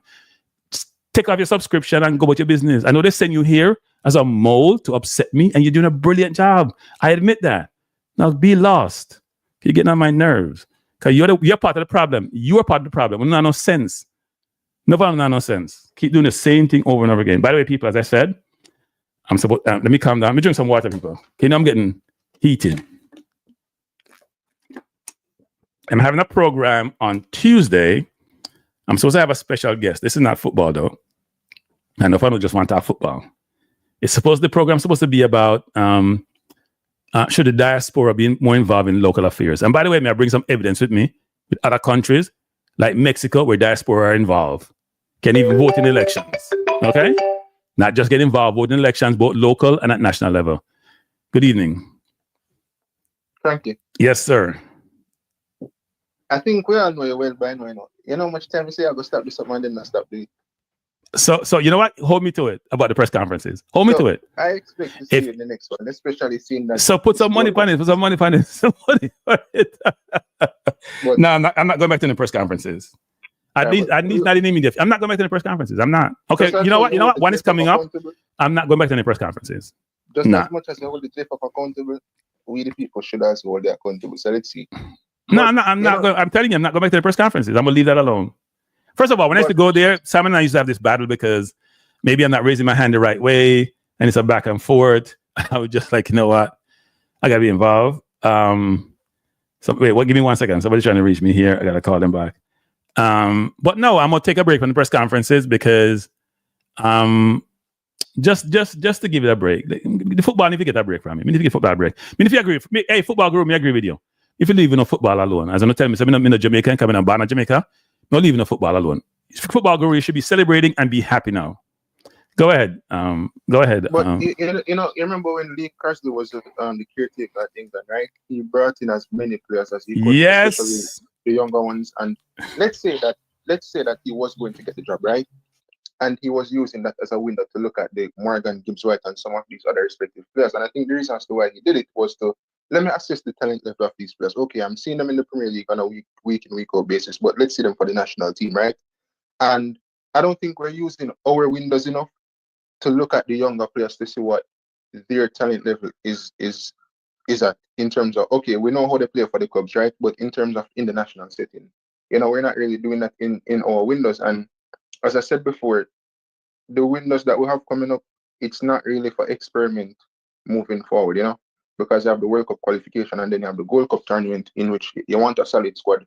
So you're not going to bring through as much young players, in which I feel like this window we should have used this as a window to bring in, like, just for example, like the Brandon Cover, Delano Spratt, and a lot of these other younger players. And I'm not saying bring in everybody because you realistically cannot bring in everybody, but the ones at least that have the passport and they're playing at a certain level, you assess them. And I look at this squad, 9 local players. I look at Tyre McGee, for example, and I'm looking at it from the standpoint, where is the merit, or on what merit did Tyre McGee get selected in this squad? You know what I'm saying? And I heard Speed recently said in an interview that flying out players for like some of these games against smaller teams, it's like expensive. And I'm saying to myself, if you look at England, for example, no matter the country, whichever country it is, as small as the country is, whether it's like Macedonia or some country, they always bring the strongest squad, and they always have a mixture of maybe 1 or 2 players in which they take a look at to see that if this player is a player for the future, in which we haven't really done that. In recent windows, we've only brought in players in which we've been chasing for years, and maybe we're desperate to get them in terms of them solving a problem. But in terms of thinking ahead for the future, or just looking for that one gem that can be exceptional for the national team, there's no player recently that's young that we've brought in where we can say, what, this player is an exceptional player that we can include in more upcoming windows. You know what I'm saying? And I think, I guess here's what's disappointing, Presser, which is, we know, I told you guys I have a long list of players of under 16 and under 20 or 19, right, who have Jamaican heritage. Some have passports, who should be considered, right? We say we want to give players opportunity, but the only players we're giving opportunity is locally born players for the national team. Even if you think about the players who were under 17 that are in the US, that was in the under 17 team, or any other players, how many of them have we given opportunity to bring into the team to say, you know what? If you're gonna bring in a Dixon, so we bring in another player from overseas who we think have potential, who may want to play for Jamaica, or we know can progress to the national team, bring them in. How many do we bring in? We know how many qualify and want to play. Have we brought in any of them? That's why you may ask a question about the more structure of the recruiting and the thoughtfulness of the recruiting and the process for recruiting. Either it's deliberate, because it's the first time I hear somebody mention Devon Porter's name. The coach just did. Because Devon I deal with the coach. He moved Devon name, right? There are people in the JFF don't give Devon no respect. I know this for a fact. They don't think he has attained certain things to get the respect afforded to him. And he's done 10 times more recruiting than any of them have done. Any of them. In fact, all of them added up don't do as much recruiting as he does, and he gets no respect. Don't ask me why he does it, because I don't stop it, do it long time. But he does it because he's a nationalist and he loves Jamaica. And he also has the gift of being able to persuade players or engage players. Now, there are people like in the chat like Football Guru who will deflate all of this and say it's nonsense because they don't know much. They're the people who should put in their back and just roll down a hill. They are moronic. And he say, "You calling me names?" Because you have called me names. And I keep telling you people, when you go low, I go below the earth. Because you have called me names in the chat enough time, Football Guru, so I'm calling you name. I don't call people name, don't call me name. Right? If you call me name, I'm going to go below, as you hear Shannon Sharp says, I'm going to go as low as possible I can go to come back at you. I don't turn the other cheek. None of that cheek business. Go ahead, Presser. If you want to turn the other cheek, I'm on the business. You know, you talk about like, say for example, like the quota system, right? When you have the quota system and you don't bring in players as quickly as possible, it becomes more difficult when they get older and they're knocking on the door in terms of playing for England. And, you know, you look at a lot of these young players are around the age of like 20, 21. You know, football works through progression and regression, right? Yeah. The more you progress in terms of being consistent and, you know, applying the trade and becoming better with your skill set, more clubs will be looking at you in terms of better clubs because, you know, you're being consistent, you're scoring goals, or maybe you're a wonderful defender, right? And for a lot of these players, let's say in the future, they start to knock in terms of they make a transfer to the Premier League and they're playing for Everton or whatever. We've realized that in the last couple of years, England, they don't only look at the traditional top 5 or top 6 coach in terms of picking players. They go straight through the Premier League in terms of picking players. So if you have, let's say, predominantly more of these players start to play in the Premier League, it becomes even more difficult for Jamaica because they will even hold out more thinking that they have an opportunity of playing for a team like England, you know? Whereas now, we should be picking up these players and using this window, especially this World Cup window. Not saying bringing all 9 fresh players or whatever the case is, but at least 3, 4 or whatever are that in that sense, you know? And I just think we're wasting time with the football in terms of a lot of these players. It doesn't make sense. You know, we're wasting them. Well, I think he mentioned and he created this expectation of bringing a lot of players in the summer for World Cup qualifiers, right? You hear him talk about that. Now, I assume the expectation is that Lewis Baker will get his papers and Greenwood may commit by then. I think Greenwood will take... By the way, people, when Greenwood might have finally signed the paper, how long will... I'm going to talk about that. Go on first. I'm going to talk about that. How long will it take for him to get his papers? When we look at Europe, for example, and they talk about gems, it is referred to as young players, right? Young, talented players. So when he talks about gems for this national... He's talking about locally based players. He ain't talking about overseas players. He's talking about locally based players. The ones you see, they're gems. The ones you're seeing, you just don't know. You don't know they're gems, but they're gems. You just don't know it. And you know, I personally respect the players from the JPL, but you can't tell me that the JPL have more younger gems than the ones that we have in Europe. Yeah, but look, I first of all, the coach will have to know what we have in Europe. First of all, I don't know. We have no clarity about the coach's role and exactly what he does. That's why you see me bring up the Tuchel question, because I listen to him. You can see he's actually going around watching games, having a lot of discussion with players. He's working. He's putting in the time because he knows he's going to be held accountable, right? Not only by performance, but by the press.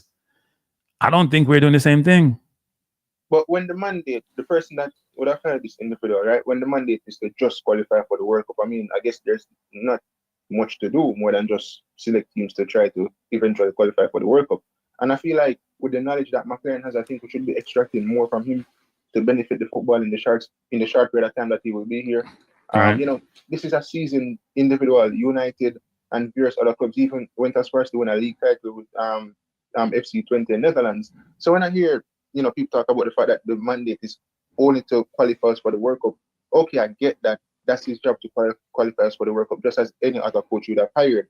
But surely they should be doing a bit more in order to like leave the football in a better place. And at least with Hallgrimsson, yes, the mandate for him was to qualify us for the World Cup, even though he was here for a bit more. But he still mentioned the fact that he wants to leave Jamaican football in a better place than what he would have got it in. And with McLaren, even if we qualify for the World Cup, I don't think when he eventually leaves, the football will be in a better place. Well, I think his mandate may be different from Hallgrimsson, right? Because what I was told about Hallgrimsson is that he was trying to create a pipeline of talent for the national team. So even when we go to the World Cup, think about the World Cup team with Pinnock and Blake and Lowe and Antonio and even the Nicholsons of the world who are getting up there in age, right? Nicholson's a little bit younger, still have a few years left. But there's some key Hayden, there's some key players in the team who will not play another World Cup after this one, right? I would probably say 99% play. They won't play another World Cup. Maybe Blake will, right? Then you need replacements for them in the team who are going to be quality players. And we're not setting up that pipeline. We're trying to rely on local talent as if we have one pool of talent and we don't have talent residing in different parts of the world that we can source and bring in. We're acting like the only Jamaicans are the ones who are on the island. And these are some people on the island feel like they're the only real Jamaicans, and nobody else are Jamaicans. Even people who born there migrate, they're not Jamaicans anymore because they don't qualify. The dangerous thing is with the local contingency. Let me tell you, listening to certain people, the more some of our teams win the regional tournaments, then it becomes even more difficult for the ones overseas, because when they win these tournaments in the region, you hear how good they are. You know what I'm saying? Right. So they kind of use that as a measure to say that, okay, we're winning the tournaments in the region, like the under 14, for example. So, you know, they're exceptional or whatever. So it's almost like the man them way at the age of like 13 or whatever overseas, you know, they're not as good enough as the man them local. That's how it comes across when certain people from the JFF speak. You know what I'm saying? Right. So it's a very depressing state in terms of the football. Obviously, we should have been further in terms of like recruitment and the pool of players that we are looking at. And not only about looking, it's one thing to look, but you need to, like, as they say, engage these players as well. It's like, you know, like you say, a pretty girl. Someone cranky, we might think that them can't get the pretty girl, you know. But then you have someone where them even have money or nothing, but them can't get the pretty girl, you know. Because them have lyrics. So even though, them have lyrics. Yeah, even though these players might be like, it might be perceived that, okay, they want to play for England. Okay, so what? Yes, they were born in England, they want to play for England. But at least try to sell them something that will change their mind. Because, you know, when you're a salesman or something like that, you can always change the perception of people, you know. So it can be done. Yes, it's difficult, but you have to at least try, and that is where you talk about. Well, 433. Here's the thing: you have to construct your program in such a way where it's appealing to players who are used to a more, it's called easy by the word, advanced environment, right? You've created an environment where, you know what, the people who are part of the environment are supportive, because a lot of players who are in that environment are saying, you hear Ravel says, you hear Bailey say it, you hear other players say it, you hear Antonio say it. It's not the best environment. How do you create an environment? Let's go back to the administration. That's why you see me out beating the administration. Create an environment. People want to be part of your environment, not running from it. They play because they're going to play and they want to leave as quickly as possible. Make them want to come and be part of it and be part of a movement. Don't let them come and say, you know what the hell, what kind of party shop this? You know, I hear that party shop, TST sells enough dollars, but what kind of environment is this where I don't.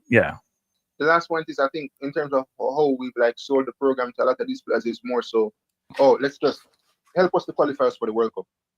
Let's qualify for the World Cup, you know? But it has to be something that's more substantial, where, okay, even after the World Cup, they want to be here, you know? It's a welcoming environment where even if you don't have everything in place, players can at least still make a sacrifice that they can feel happy about, because it's not going in vain, you know? And I guess the people responsible just have to step up, and that's it, you know? Yeah, man. Appreciate the call. Yeah. All right. That was 433 people. Yeah, me and 433 make up. We had war, but we make up. Because we don't have a war thing. So let me just say something. I got some stats here from a source. People, I'm not political, so don't really beat me with this. I mean, don't get beat, but I'll bring it out anyway. I got some stats here, which I find really interesting. So under the PNP administration, over a 18 and 22 year period, so PNP 22 years, and JLP, what's this? 9 and 5, 14 years. So PNP 22, JLP 14 years. So just equate this. We have naturalized under PNP administration 101 players, under JLP 37. And we only have like about a 6-year difference. Those are very telling numbers. So we have naturalized over a 22-year period, 101 players under PNP, and only 37 under JLP over a, say, 12, 14-year period. That's not a good look, JLP. That means PNP is doing much better. Now, you guys may not think this is important, but it's an imperative. You hear the coach mention it, people. how long the process take. You hear him mention it. When countries have what they deem to be exceptional talent, and they have what I would call a VIP process. It's like when you go to the airport and you buy your first class ticket and I buy my economy ticket, you have a different line you go in. You get preferential treatment. Right? It's not happening with Pica and the JLP. But I see the Prime Minister at the game yesterday with Messi. I seen election time him go to the game the other day. Now, I don't care about PMP and JLP. Me not green or red or orange, whatever number you want to call it. Me not care, me not that, because I can't vote. Even though I'm a citizen, by the way. And in some countries, you can vote if you're remote. The point I'm trying to make is that the JLP needs to do better with PICA to expedite the naturalization process for players who qualify based on what the criteria utilized to play for the country. It's not okay for the process to take forever. An example, Demari Gray applied in 21, you can get his passport till 2 years later. How can that be okay, people? And sometimes we want to blame the players. Them. If my player, I say, you know what? We don't want to become Jamaican. I'm not bother with it. So we are finding so many ways to disincentivize players from representing us who may have the capability to do so. Huh? So many ways. Those numbers are startling. Like I said, people, I haven't go on and try to verify the stats. I got the stats in my very reliable source. 101 players for PNP, 37 JLP. There's only a 6-7 year difference between the two, between 1989 and now. Those are not good numbers, people. Those are bad numbers. Bad numbers.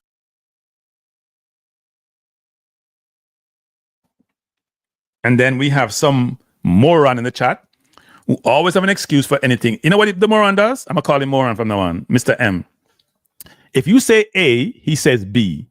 If you say C, no matter how right, even if he agree with you, he has to disagree with you because he wants to be seen. He wants to be known. Go start your own program, my youth. Leave my little thing alone. Go start your own program, man. You're getting to be off the chart bad. Start your own show. You don't have to be here. Start your own show, man. And then you can disagree with everybody because you just want to disagree with them. You don't agree with nobody. Start your own show, man. Start your own show. You have gotten from bad to worse. You're beyond worse now. You're beyond just horrible. Gee, start your own. Do your own show, man. Do it from your basement. Jesus. I've never met anybody like this. Wow, you're in a class by yourself, son. Class by yourself. But anyway, people, we're not going to stay much longer now because I decided to do the show. I was going to do a show later, but not on football, but I may have to revisit that. I have some stuff to do. Good afternoon. Good afternoon. Wow. Your sister, no son right at all, man. Yeah, Something wrong. You got a call back. You have a call back. You have a call back. You have a call back. You have a call back. Your system bad. You need to get a good phone, man. Good evening. Good evening. Good afternoon. Good afternoon. Who am I speaking to? Good afternoon, Cranky. Cranky Live. Before the game, how you doing? How you doing? I couldn't be better, my friend. you doing okay?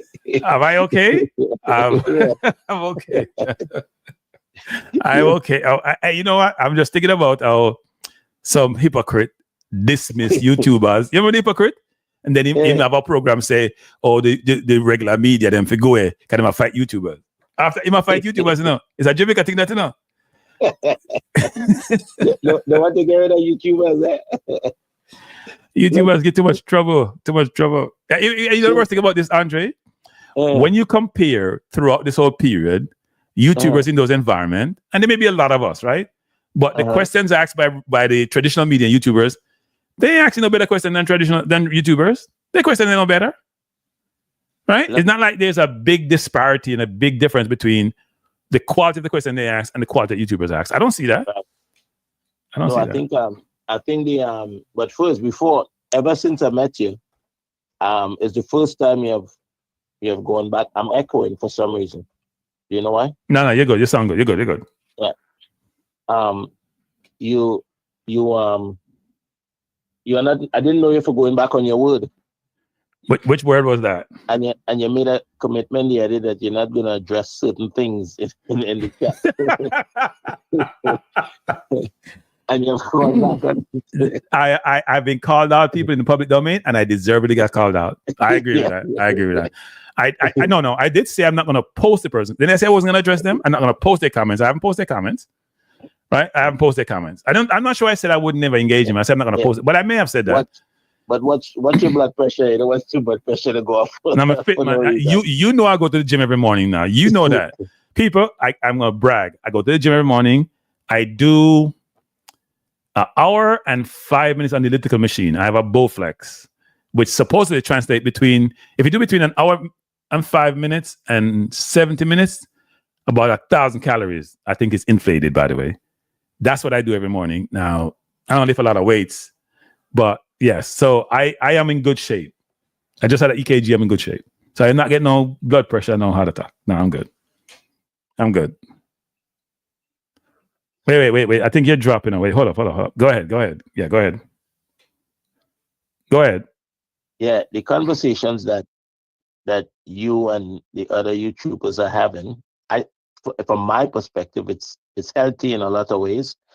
Just imagine if your roster for this window was dropped today, yesterday, tomorrow, and there wasn't even a press conference. That would be ugly, right? Yeah. And that is happening in some Caribbean islands that a roster was dropped and there's no press conference, nobody asking any questions. Are you saying? So I have a question for you. I have one question for you. So I see Jamaica roster drop, and Jamaica's have an MOU with another island. Who's that? Trinidad. Trinidad. Did they drop their roster? Yeah, I saw a roster yesterday. Did they have a press conference?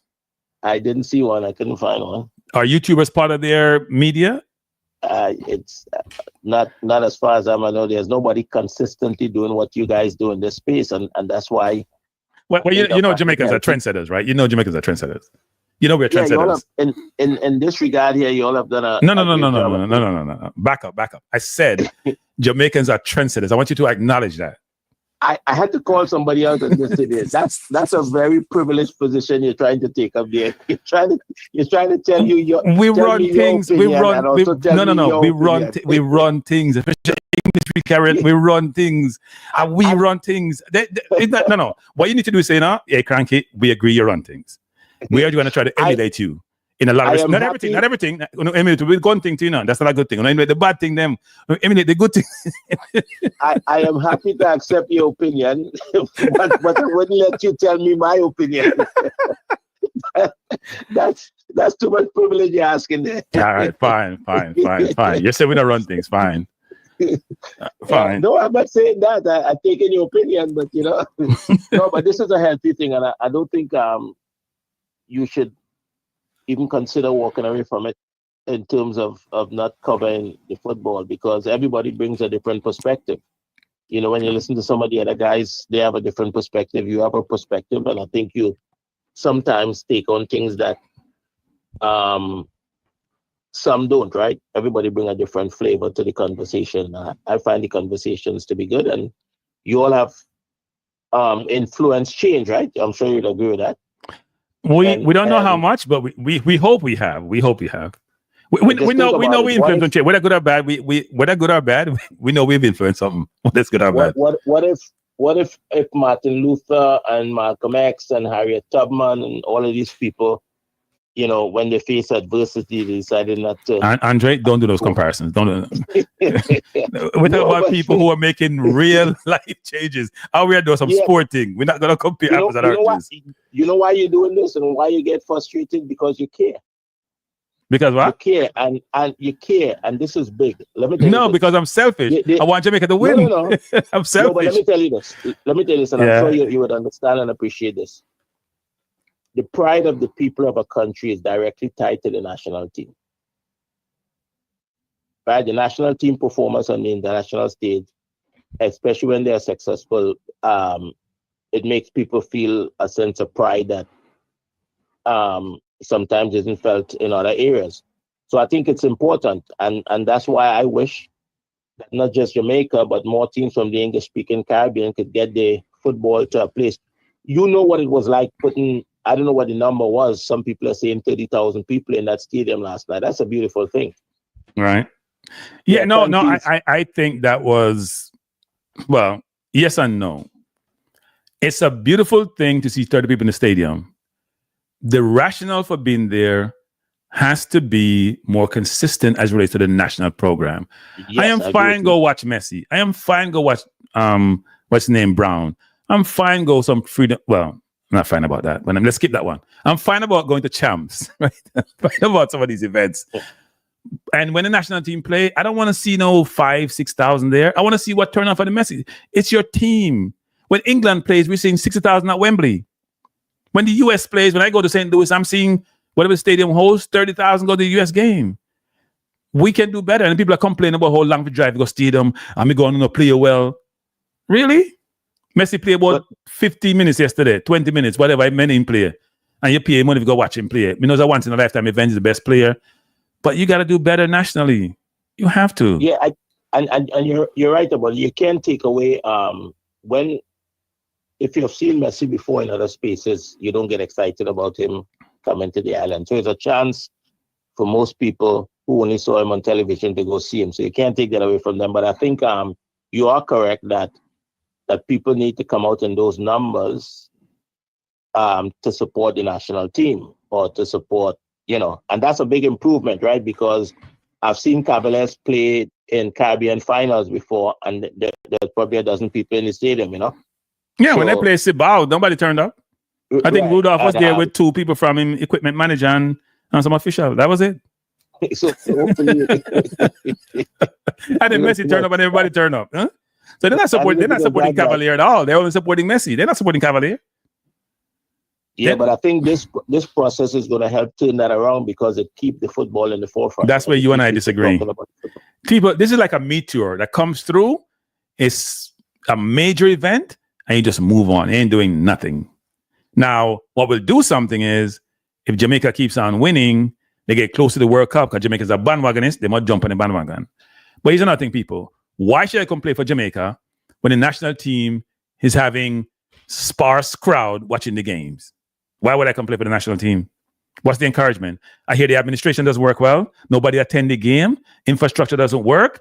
Support system doesn't work. Why would I come play? What do you have to convince me to come play for you? Now, if you don't have the money, I got to do other things to encourage you. I can go to the game. I can help the administration do a better job to encourage you to think that as an alternative to your home country where you were born. Right? That's the point. And people don't seem to understand and get. And the administration doesn't seem to get a lot of times. It doesn't make any sense to me. And that's the same for Trinidad too, by the way. Yeah, Same with it Trinidad. is the same. It is the same, and that needs to turn around. And it takes proper administration. It takes transparency. It takes good governance. All of those things, because people need to feel. I listened to a conversation this morning. Newcastle is going to build a new stadium. Oh, And, really? Yeah. Yep, and they're talking about a new stadium for 65,000 people. How And much a was the fan projected calling- cost? What's the projected cost? They didn't give a projected cost that I can remember in the conversation, but a fan called in and said, look, if you're going to build a new stadium, you have to be serious about it. 65,000 is too little. You need to build a stadium for about 80,000 people. More than that, actually. Right? Yeah, and so that's the kind of, but they believe in the football. They look forward to the football because the people that run the football behaves in a certain way, right? Yeah, but Andre, you don't have to build a stadium just for football. You can build a multi-purpose stadium with the view that you got to make sure the field itself is adequate to play on the surface, right? But build a multi-purpose stadium, so you want to make sure the stadium can support itself. It's a self-sustaining stadium, right? UK can build stadium just for football alone because you know what? They make enough money to support the stadium and to maintain the stadium. You got to build a multi-purpose stadium with the infrastructure in place where you know what? You can take up the field and put down the field and it works and it's not astroturf. You can try to do something which is a little more revolutionary to support what you're trying to achieve. Right, we can't do it in England because football is an industry there. Yes, that's an industry. Without football, I'm not so sure they would know what to do in that country. They wouldn't. But in the Caribbean, we have to come up with something that's going to work in our space. You're right; it has to be multi-purpose and build for the right number and that kind of stuff and maintain and look. Jamaica is an hour and a half from Miami. Yeah. Trinidad is about 3.5 hours away, and there's a million teams in America, and they both, you at a higher level, deal with tourism. There's a lot of you know what? I opportunity. have a question for you. Why does Canada have like MLS team, NBA team? Why Jamaica can't have one of them teams? Why someplace in English speaker can't have one of those teams that be so close? I don't understand. I would think not just Jamaica. I think the Caribbean should have one. MLS, USL. I think they should have one each, but maybe the people with the money in the Caribbean. Or Trump the one on SO country if it be part. Maybe that's it. Yeah, you give it trouble, khaki. But it's true. It's true, right? I mean, you got Canada is maybe they're the 51st state. If you go to Canada, people, you think you're watching American TV. Seriously, if you've been to Canada, you know this. And people in Canada don't take it personal. But when I go to Canada, it looks like you're watching American TV. Seriously, everything, ESPN with Sports Center, the whole works. They act like the 51st state. You know, they get upset when you mention it. But it's true. It's true. It's a big state. But I'm just saying, the Caribbean is also another state. A lot of Jamaicans come to America like Adam Yard. Our Trinidadian do the same thing. The English-speaking Caribbean have a lot of people here, probably half their population. So why wouldn't it be that there's a much more linkage, right? You connected economically, significantly. As I said before in the early part of the program, about 40% or 35% of Jamaica's GDP is US affiliated. So then why wouldn't you have much more linkage? Right? The Jamaica might have to make a choice just now between the US and China. So it may become a colony. Yeah. Somebody sent me something here, give me some education.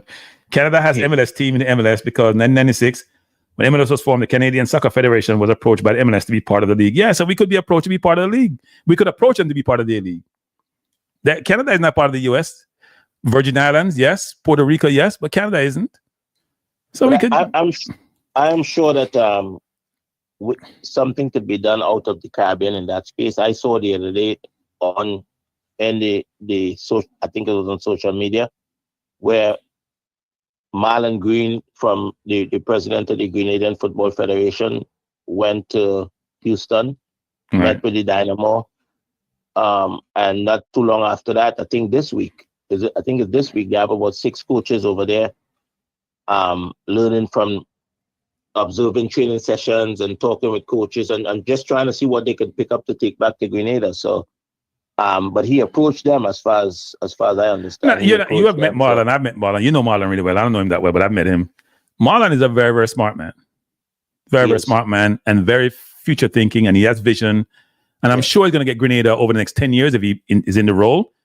If he can get the support from the Grenada community, they'll be in a really good place. Because he's a deductive thinker, he's a strategic thinker. He's always trying to assess where they are and what they need to do. He's trying to put programs in place. He was part of FIFA. He was part of the corporate environment. And I think he will do well. I think he has a mentality that he needs to get it done, and he goes out and you can see him moving around and trying to put things in place, and you're seeing the fruits of the labor. I mean, the whatever you want to call it, I don't know what the agreement was, but whatever they put together with Houston Dynamo, you can see he made the trip and you can see the outcome. And I think that would just be helpful, because sometimes we believe we have to go all the way to England. It's the only place that we can get ideas of how to make things happen, or go to Europe. And sometimes you can start right here in your backyard and get people who, because a lot of those people come in here too, right? So, right. But don't give up on the project, Cranky. Okay. You guys. I am making no promises about going back to any press conference. I'll admit that, people. Let me admit that. I'm not making no more promises. And press, they don't need me. They don't need me in the press conferences. They don't need me. Well, I ain't talking about the press conference. I'm talking about YouTube, because it's a place that you have 2 people. No, I'm gonna be on YouTube. I just may not be covering certain subjects. I'm gonna be on YouTube. My Trump friends are coming at me hard. I love come at me hard. My Trump friends, people, I don't know. They're challenging my intellect, and I love that. I'm gonna keep you straight. If you like people coming at you hard, you have a couple in the chat here that comes at you hard. No. We're talking about substantive subject. No, not about some idiot football thing. No idiot thing. The people. If I mention Trump, for example, somebody came to me the other day and said, Yeah, and you regurgitate everything from CNN, and I was like, yeah, and you watch Fox. Well, how are we different? I don't regurgitate from CNN. I better get from CNN versus Fox. Fox has been sued and paid $800 million out. I don't hear anybody suing CNN. I don't necessarily support any of those traditional media. I am new media, and I get my news source from various sources, including CNN, of course, that informs my view. I don't watch Fox except when Jessica Tarlow is on there and she's beating them up. I may watch reaction videos to it, but I have my own thoughts, and I get my news from various sources. There's a guy called Jansen who's always talking about China and the US. I think he lives in Vegas someplace. I watched him the other day talking with some person, a consultant in China. Fascinating conversation. China, where they are, talk a lot about all the Chinese companies, BYD, a bunch of them. By the way, I talked about it the other day. BYD have big showroom in Jamaica. I don't love consume, but no love produce. Love consume. Care for $80,000 US, which exclude tax. I don't know, produce nothing. Why is Jamaica producing some of these things? Huh? Why is Trinidad producing some of these things? That's we're going to stir up this. We're going to stir up this PS, people. We're going to stir up this PS. We're going to ask these questions. We're going to stir up this PS. It needs to be stirred up. We have to leave this place a better place for our kids. When we leave the earth, we got to leave it a better place for our kids and give them more chance to succeed. That should be our objective. When you leave the earth, where are you going when you leave? Oh, here we go. You want to go there? No, we're not. No, we're not going. You want to go there? You want to go there? No, you want to go there? Wherever they bury you, that's where you go. You're not going nowhere else. That was not going to heaven. And then point up nice sky. When gravity will pull you down. You know you go up and gravity will pull you down.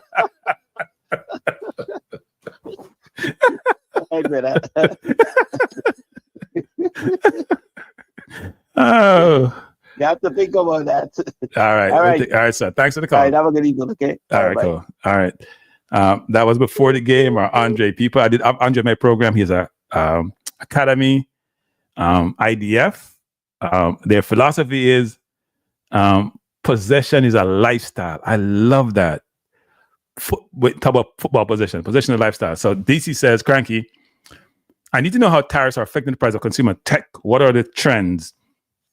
So it depends on, some of these tech things that you have are made by aluminum and all these other products, and these things are all intertwined, right? So at the end of the day, when you have tariffs, the question is, what are you placing tariffs on when you export, and what tariffs have been placed on the product that you import? It get hit from both sides. And what the governments are doing, they're being strategic.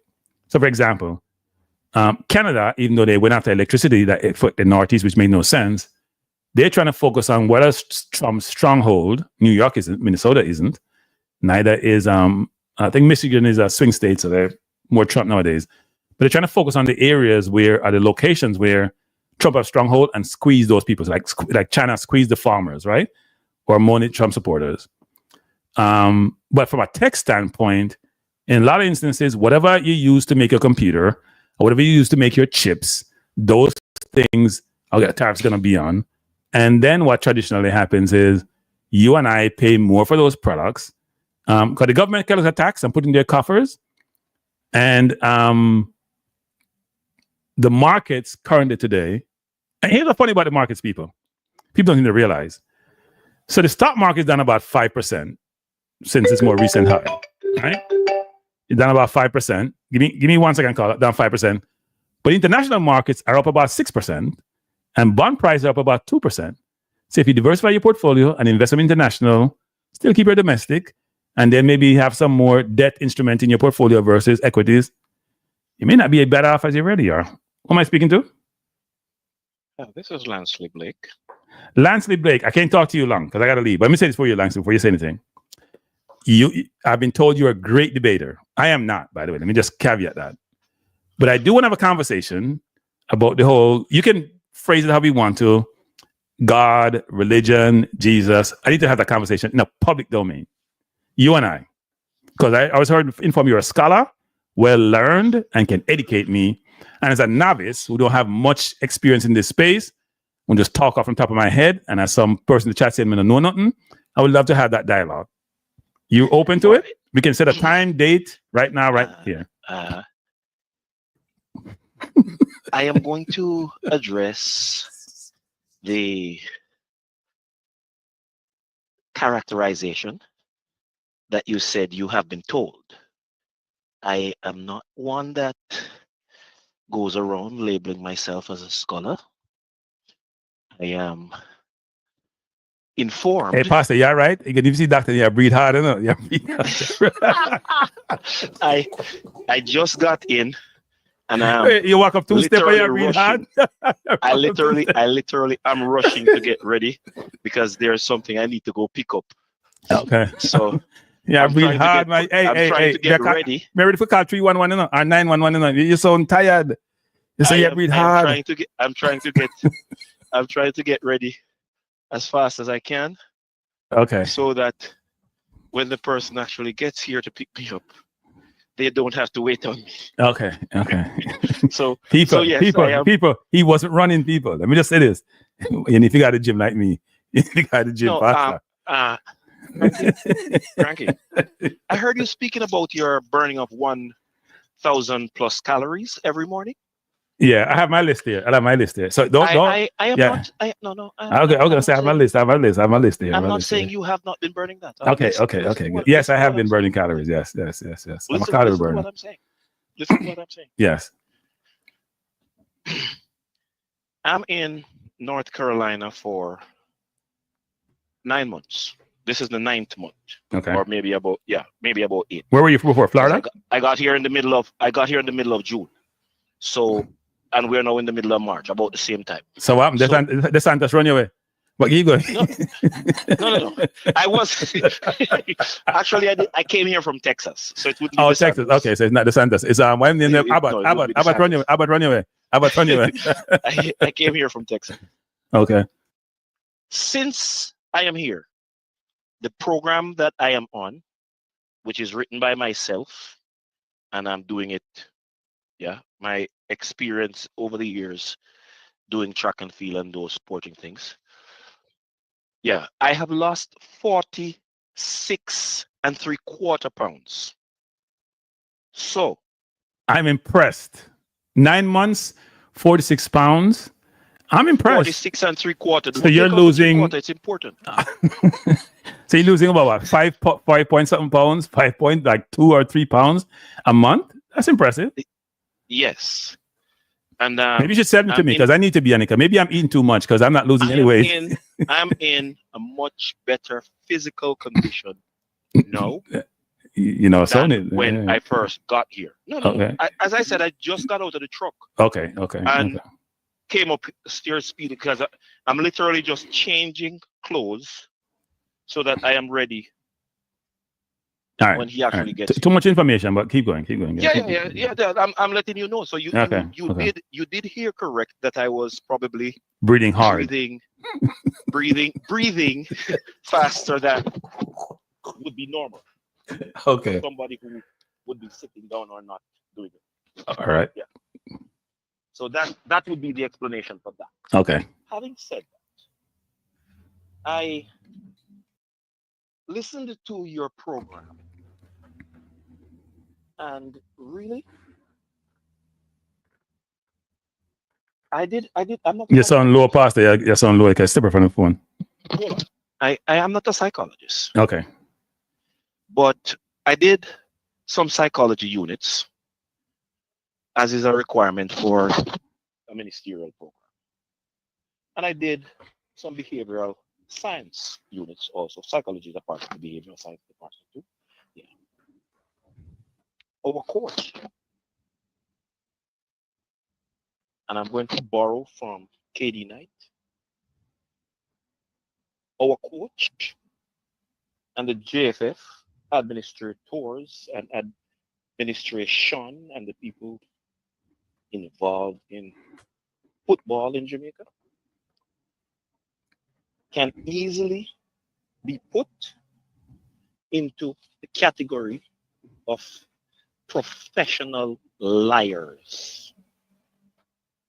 And I'm saying this to bring a little bit of clarity. I get low again. I get low. You know what? Really? Yeah. I don't. Keep going. They can hear me well, but I'm saying it I'm saying it that way Okay. You have to talk louder. to literally bring some resolve Okay. to the conversation you had with the person in the chat, the persons in the chat who thought for any reason that you were being picky and somehow too personal because of your assessment of the coach. Notice his answer to every single question does not give you any evidence of anything at all. Yep. Now, I said this once before of Stephen McLaren. The man is experienced. I cannot question his credentials, so I have to question what else I can, which is, what is his purpose and what is the reason for doing what he continues to do and say. Stephen McLaren, in response to your question, when you gave him an example, did what politicians do. Give a insultive response. And you ask any psychologist and behavioral scientist, and they will tell you that his response was low-level disrespectful. He said, that is exactly what I do. Yep. That's what he said. Providing zero evidence to support such a statement. In Toko's video, and that you reference, he corrected the journalists. Yes. That you are being disingenuous because since I got the job, I have been on the job. Yep. And great observation. And I was only away because of family. No, he has been on the job and he tells you how effective he has been. So you can determine if he's effective or not based on the evidence he has provided. I have gone and watched over 25 games. Yep. So you determine if that is enough. And he's talking about the period from January because the reporter had asked him the question dealing with October coming up, October, November. Right. And he pointed out, no, I was effectively on the job January. And since January to the point of the interview, I have watched over 25 matches. Now, we're not debating whether that's not enough. Here's where I want to point out that McLaren is a professional liar. Whoa, I wouldn't go that far. No, I am going that far. And I'm going that far unapologetically because there are some other persons that I'm calling out with McLaren. The reality is this. McLaren resides in England. We know that the Pika situation is not what it is supposed to be on any professional level at all. When you want something, you go for it. If the Jamaican government and the football administration saw it important to get these players, they would have by now worked out a professional plan to make it happen.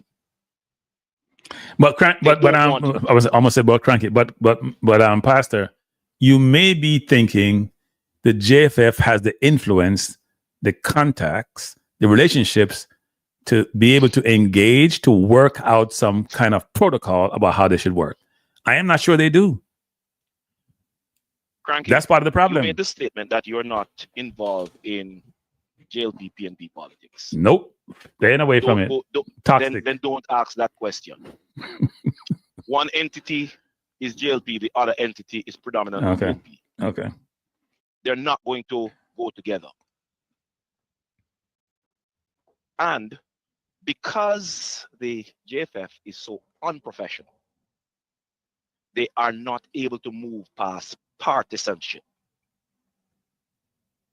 And being the government, they don't see themselves as needing to come down that low. So it's a matter of tug and war, and who is superior. It's all foolishness. McLaren resides in England mostly. But this team that he has put out, according to him, is the best available team that we can have. How is that so? When you are in England, you're in England. So how is this the best available team? And I'm not talking about people who need to get passports. I'm talking about people who have passports. He went down the bloody road to talk about a number 9. Which position does Andre Gray play? Which Andre Gray? The one that used to play for striker. us? Oh, the one that used to play for us, the so-called old man. Yeah. Which player that has a passport in the diaspora is not an improvement on McGee, Dixon, and all those who he have called? Which player? Which of these players are not an improvement on those players? The coach says they had a broad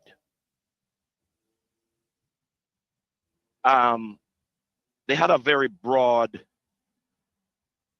slate that they were using to acquire players. But this year being World Cup qualification and World Cup year, they need to be more targeted. When did the JFF had a broad recruitment program? When? Which year? Interesting question, actually. When?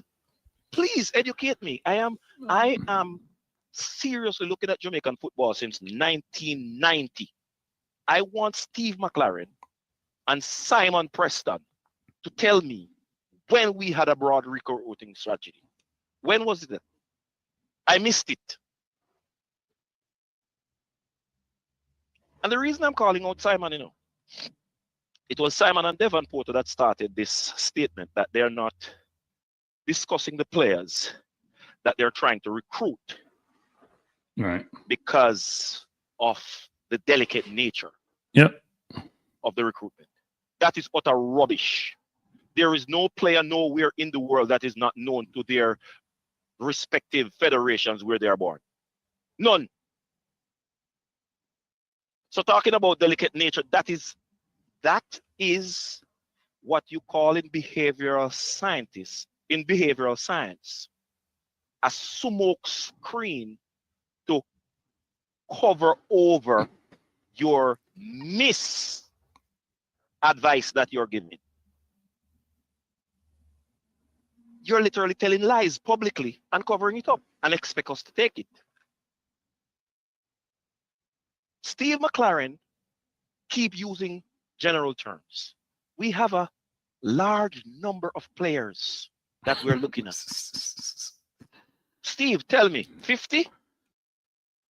45? 100? He didn't say recruit, he says looking at. There's a difference.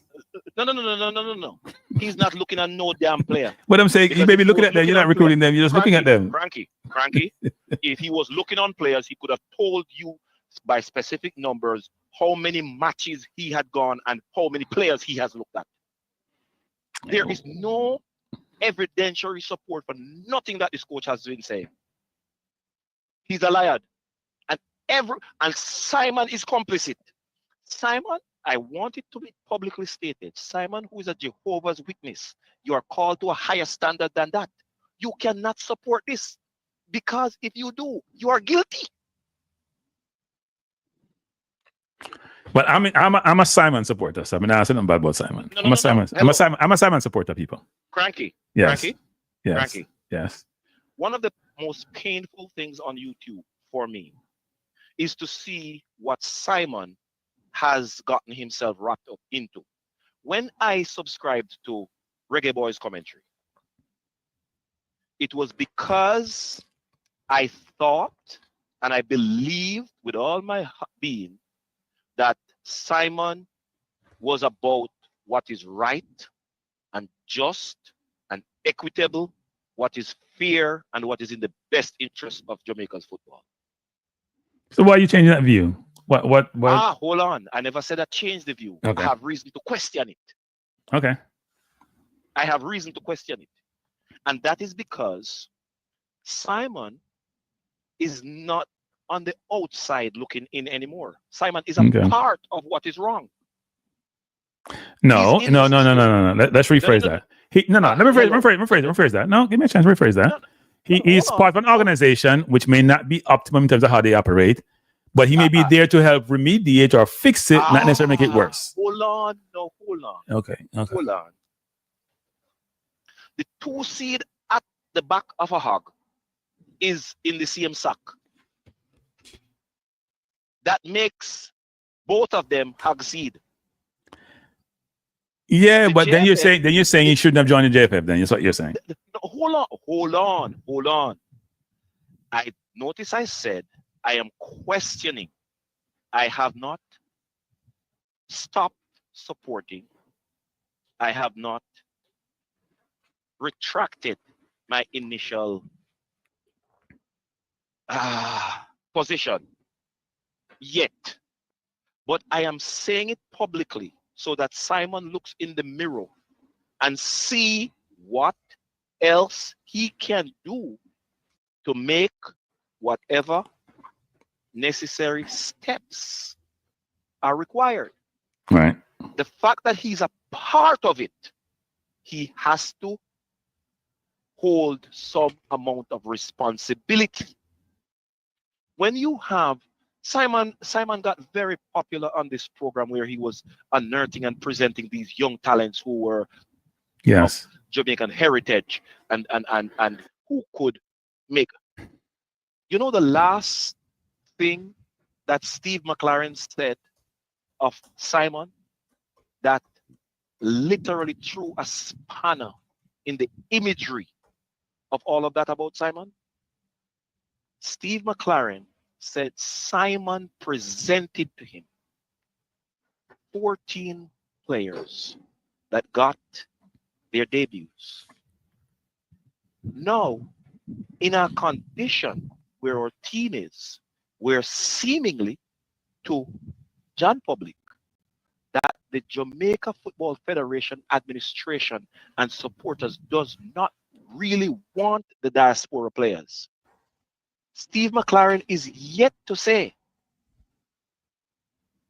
that Simon has influenced or present to him anybody from the diaspora. In the interview that you played, I heard him mention to C in response to CC, if there are any players, tell it to Simon. Again, just a general suggestion. Now, if I am to take Steve McLaren's CV for anything valuable, and Simon's credentials and Simon's morality and the esteem with which I hold this younger brother, all of that goes out the window, Cranky. All of that goes. Yeah, but so let me. I'm not gonna be Simon defender, but I'll just say this objectively. When you are part of an organization, especially one that's challenged, so let me give you an example. There are 3 people in the organization, JFF, that I have time for. Simon, Avery, because she's new, and Dennis Chung. We may call Dennis Young 3 cards, man, whatever.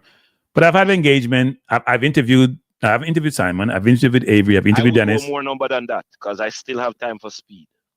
I don't. Rudolph and I. Even though he's the most. But I don't talk about Rudolph because Rudolph and I are in a different space. When we say we have time, we just in a different space, right? We're in a different space. We can't talk about Rudolph in a different space.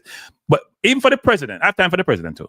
Even though you criticize the president, but here's the point I'm trying to make. He's not measuring up, but I still have. I will always have time for the president. By the way, I always have time for the president. Even when we say, "Nah, do I right? There we go, job." Me have time for the president. He's the most. You know, when you have your uncle and you have to criticize your uncle, but you still want to deal with your uncle, so president still. But anyway, let me just say this though. We can't just disregard everybody and just say them are terrible this. When you're part of an organization, you have to toe a very difficult line. You have to be on the fence and you have to manage it. It's hard. Simon is going to be conflicted because he's part of the organization. We can't expect him to come out and go criticize the JFF when he's part of the JFF. That doesn't make no sense. He's in there trying to change things, and these press conferences are 100 times better. Me and Simon argue every time, but him give me 2 questions. Me and I 2 questions thing, Simon, and him push back for me. I don't want to take the pushback, right? But he has to run a very organized program with a process that makes sense and be fair. The press conferences are a welcome thing. Yes. We give him his flowers for those things. I'm dealing with. But so what do we have from with Simon? Because look, Simon has to also think about. You have to be very careful now when you have a YouTube channel. You're part of the organization. That's a very delicate balance to run. Hold on, no. Yeah, I am very critical of a particular issue. Okay. The issue is when the coach comes out and makes statements that are unfounded and full-blown lies. This is not the best available squad we could have had. Flat down. Yeah, but Pastor. If he says that, right? So we gotta be careful with that, people. There's semantics here, which is what's the best available squad? In your mind, Pastor, you may say, you know what? These local players don't measure up a lot of them. In his mind, no, but the coach said it. Wait, no. In his mind, some coach think, I have my 15, I don't care about the other 9. That's the best available squad. The squad may be a misnomer. I have my 15. I can only make 4 or 5 changes. I don't care about the rest of the players. You can pick who you want to. Let me show you how the coach. Let me show you how the coach tell it. What's the reason for him not to answer the Ravel question? I don't know. Good question. The Ravel question. If he answered the Ravel question, you see the same thing when he said there was a big gulf between players, the 5 overseas players that he listed that were absent. Yes. If he had answered the Ravel question, all of that lie that he told would have been put to rest. No, look, you're right about yes. There's no credence that can be placed that these local players make up the best cohorts available. It is not possibly true. Brandon, Cover, and Splat are playing at higher levels than the JPS, the JPL. And I'm only going to go to those 2 young players. There are players, Cranky, who have passports that make a difference. I don't think the JFF I don't think the JFF want to recruit those players. I must say that from where I sit, right? I don't have facts for this. I'm telling you, I don't think they care. I don't think they care. And so that is why I am so adamant that the coach is a professional liar. Look, the JFF get 9 local players in Pastor. They're happy. That's what they want. And they tell me, some people JFF tell me, that's what the local audience want. That's what the stakeholders want. So even the coach is in a difficult situation. One player can fill the national stadium. Because Jamaica one player has filled the national. One player has filled the national stadium. That's what I'm just telling not Jamaican. Just not Jamaican. Hello, let me tell you this. Cranky, I used to take up my hard-earned money, send to Jamaica, and sponsor some people to go to stadium, go watch match. Since Media America here. Right. I am not doing that rubbish. Again, they need to select the squad on meritocracy. Other than that, I'm not supporting it. It is just like the damn Democrats in the United States now who are folding because they claim they claim that what Trump is doing is wrong, but they're voting to support it. How stupid can you be? If it is wrong, how the hell are you supporting it? It's either it's not wrong or you're a damn idiot. Yeah, I mean, I'm going to do a lot of Trump programs, so I'll be talking about a lot of these things. If you claim it is wrong, how do you support it? Maybe because you had no choice. Is that it? God gave all human beings doesn't mean you support choice. it. It means you're agnostic, right? I said. Or you're indifferent to it. You're an unbeliever. I get it. You are correct. Heathens. But I cannot. No. Hold on, Cranky. I'm using agnostic in a different sense than you're using it. No, you're setting me up. You cannot have me call Simon a heathen. Simon is a good Jehovah's Witness. Listen to me now, man. Simon a Jehovah's Witness? Simon a Jehovah's Witness? Jehovah's Witness. Really? Do not. You're not Whoa. You're not getting away with it. You not getting away with it. I didn't know Simon was Jehovah's Witness. I have to sit up. I have to sit up. I didn't know that. Seriously. I am me and Jehovah's Witness. I've had his history, so I can't talk about that. You cannot, sir, set me up like that, because now you're going. You want me to roll Simon now into the world that they are all heathens. No, that cannot right. Yeah. I cannot. So, Pastor, I have to go soon, Pastor. Any last words you have for me? Any last words? The next thing, Cranky. The only thing necessary for evil to prosper is that good men and women sit down and say and do nothing about it. The press conferences there have been vast improvement. However, we haven't gotten enough truth to be satisfied, especially from our coach. Don't let that deter you from going. Because if you don't go, the question you would ask won't get asked. And here's what your program today did. It pointed out the difference between the culture that exists in our Jamaica football space to everywhere else in the world, where our coach finds it okay and normalize lying. And it is okay with the administration. I'm not going to say the man lie. Exactly. That is pastor's view, not Cranky's. Cranky, it is not you said he lied. I am saying he lied. Okay. And what your program showed is that he lied. Every other coach in the world can tell you, okay, I walked 2 miles today. 2 miles. Oh, I walked miles. No. Tell us how many miles. Because once you put an S to it, we know it's 2 or more. So tell us how many, and then we who are educated enough, experienced enough, will determine whether or not you need to do 2 more miles. Because I'm not saying talk or watching over 25 games is enough. I'm just saying he gave you specifics. He told you what he's doing. So you can now check to see if this is enough. And that is the way it goes in every professional world. Every single employee get assessed. Yeah. You have to produce something. We have publicized this thing that Jamaica is not a real place too much. So everybody literally take the whole Jamaican population, both diaspora and in the land, as some big head bud with worm in our head. Yeah. Well, look, yeah. Anyway, Pastor, we have to close down. We close down. We appreciate the call. Have a good day, sir. By the way, you haven't set the date yet for next week. Let's do something. The week after next, we should have the debate. Actually, send me information. I can text you the information, my contacts. We can have people. Me and Pastor debate. Which day are you thinking? You tell me the day. You tell me the day. I'm ready all the time. Can't do it Tuesday. This was our guest Tuesday. Here's what happened. Yes. The job I do is unpredictable in terms of hours because we move based on what the dealers do. So like a mafia. But anyway. No. We're in the vehicle haulage business. So the dealers in the vehicle haulage business. So when the job come. Can't control the time. So that is why I'd have a challenge in saying, all right, because all right. So which day? Which day? You work weekend? We can't be by weekend. we're not minding a crank. We make time. I need some self-serving, some soul searching, some comfort in my heart. I don't work. The only day I don't work is Sabbath.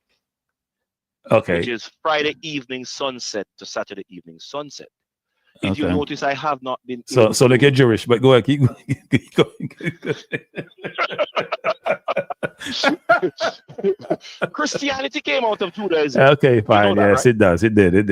Okay. Yeah. So So them say. yeah. That's what the lesson tells us. But Okay. so it is a little bit difficult because one night last week I got home at 11 p.m. Hey, Pastor, let me say one thing before you go. You can't take the money with you now. What more? People, if your only time off, people, is the Sabbath, that means where's the time Bible for says- you? Where's the Cranky, time for and you? This will factor in the debate. Yeah, You see, the Bible says, which is the premise for my entire life, right. 6 days shalt thou labor. Since people. And remember that quote. Hey, people, remember the quote. Remember the quote. The people write them down. Hey, Pastor, me I love this. Me I get beaten on the people, but me like get beaten. 6 days shall thou labor. shalt thou labor. So as long as there's right. work to do on these 6 days, Yes. I work. Okay. So it's not about So the the money, it's Bible about the have nothing admonition. but time for yourself. You just ponder and pontificate and All right. and think about the world and look at the I don't- sunset. You know, the I'm not job time I'm there. doing, the job I'm doing does Yeah. not allow for a day off like that. We get days off when things are slow, Okay. but Okay. where we don't actually go out. Okay. But in terms of the job is not a day off job, like because the dealer them buy car. Yes. So if me want a new Lucid, me can get one from you. A what? A Lucid Gravity. Lucid. Not lucid in terms of thought and being clear your thought. We're in the United States. We're in the United But States. Lucid is a US company. You never heard about Lucid Gravity? Lucid, who have made the air, the gravity, they're a company that's underwritten by Saudi money. They have this guy who was a Tesla who was a bit, you don't know Lucid. But come Pastor, man. Come here 21st century, Pastor, man. Come 21st century. No. Listen to me very carefully. Lucid also means clear. So the car clear, but you can't see through it. Keep going except from the top down. Listen to me very carefully. Yes. I'm going to treat you the same way you treated McLaren. Uh-oh. You're not going to use a word as general as lucid and then have me determine what you are. No, I said about. Lucid Gravity, which is a SUV. To me, you from the say best Gravity looking. the first time you said it. You I said Lucid. If you wanted a new Lucid, Fine. you could. Fine. That's what you said. Yes, yeah. No, but I am Lucid not is a brand. what It's a brand. you speak. It's a brand. It It's a was brand. after that you started explaining. Yes, that's true. Yes. But it's a brand. It's a brand that I love. So Well, I haven't driven the car, but I love the holding you to concept. the same standard I hold my coach. Okay. All right, Pastor. But Pastor, when you have time, all right. Let's have the conversation. People want to have the conversation. Bring your mother, bring your son, bring your daughter. Pastor, go educate me, and I'm gonna be my normal cantankerous self to push back on certain things. What I will do is based on what is forecast for next week. I will give you a call to see if we can set it up. Okay. Like that. All right. Because to be truthful, I cannot just set up. I don't get the orders for myself. I am given assignments. I am an employee to the company. So, hey, Pastor, you before the game says, he says, I'm crying out for help, so you should make time for me. and as a minister, this would be before the game is trying to set me up, because as a minister, this is what we do. This is what our calling really is. We have someone asked what debate about. It's going to be about religion and God and things of that nature. We're going to figure out exactly what it's about. Let me say something on that. Yes. Frankie, yes. I don't debate Bible. So what do you want us to debate then? We will present. Oh, we're going to present. Okay, we're not debating, but present. Views. I'm not. I don't debate the scriptures. I really. Okay. No. Okay. The premise for any conversation we will have. I am a biblicist. Okay. So if the Bible says it, I believe it, and that settles it. Okay. We can question any subject matter within the scripture. No. Wait. Back up. You're a biblicist, so you believe the Bible. You're going to make your point as to the Bible, the rationale for the Bible. Will be the foundation, right? And I don't believe in. I don't believe in the Bible. So, so then we can make our arguments as to. So you're going to be coming from a perspective of reason and other rationales. Right. I'm just saying that anything that I'm presenting is going to be from the premise of scripture. Okay. Fine. So we can think about it that way. Actually, I figure out how to position that so we can have the dialogue. You're going to present from that, biblicist, the Bible, rationale for the Bible, why is here, why we should follow it. And you can use whatever worldview or concept to question the scripture, because I will do the same thing to use the scripture to question whatever avenue you're presenting from. Okay. Yeah, it makes a lot of sense, Pastor. We will do that. Thanks a lot for being here, as usual, educating me, and I'm listening as a student should. I have been educated too. So before the game, called me an atheist. He called me an atheist, and I corrected him. I'm not an atheist. I just have certain views which I need to get clarity on. That's all. All right, Pastor. Thanks a lot. Yes, sir. All right. Have a good Peace out. Yeah, you too. All right, people. That was Pastor. I've stayed over my 2 hours. I came on, boy, I tell you, time fly now. You know something, people miss this. How come when I'm in the gym, the time not fly so much? Hey, people, I gym sometime enough. Because I go to the gym like 7, 8 o'clock in the morning. I say halfway through the elliptical machine, about 30 minutes in, the body says, stop. I say, well, come up on my channel attack. I don't feel them way. I don't understand people. This is a much easier job. Some people in chat make it difficult than being on that machine where my legs are hurting. But anyway, someone is the speed time up. Some people have been mentioning a certain person in the chat. I don't see that name. What name are they under? Let me say some people. In life, we should have what we call shame. If you engage with someone, they say, don't associate with me, please go away. They ban you. You come back under some other pseudonym. That's not okay. You're always beating the host. You hate the host. You disrespect him. You don't like him. I don't go to places that I'm not wanted. Why are you coming here?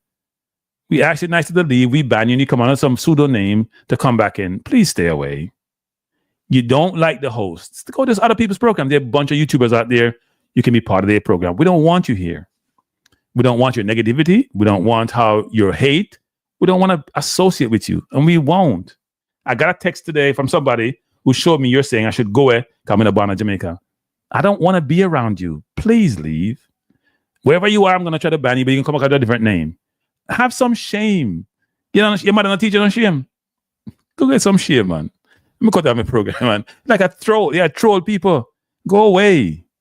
Please go away. You're not wanted here. Go where you're wanted. Go to other people's program. They appreciate you. I don't. Nobody in the chat like you. Nobody not like you here. Nobody not like you. Go away. Walton said there must be a God. That word must is an interesting word. Now, do I believe there's a God? Yes, because I struggle with the concept of everything logically that I know. But I'm not going to use the word must be a God.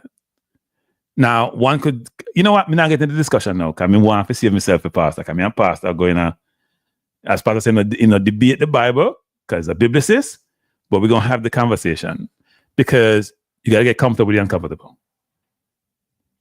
Yeah, no, he's just a very rude, uncouth, ghetto person. And ghetto doesn't mean poor.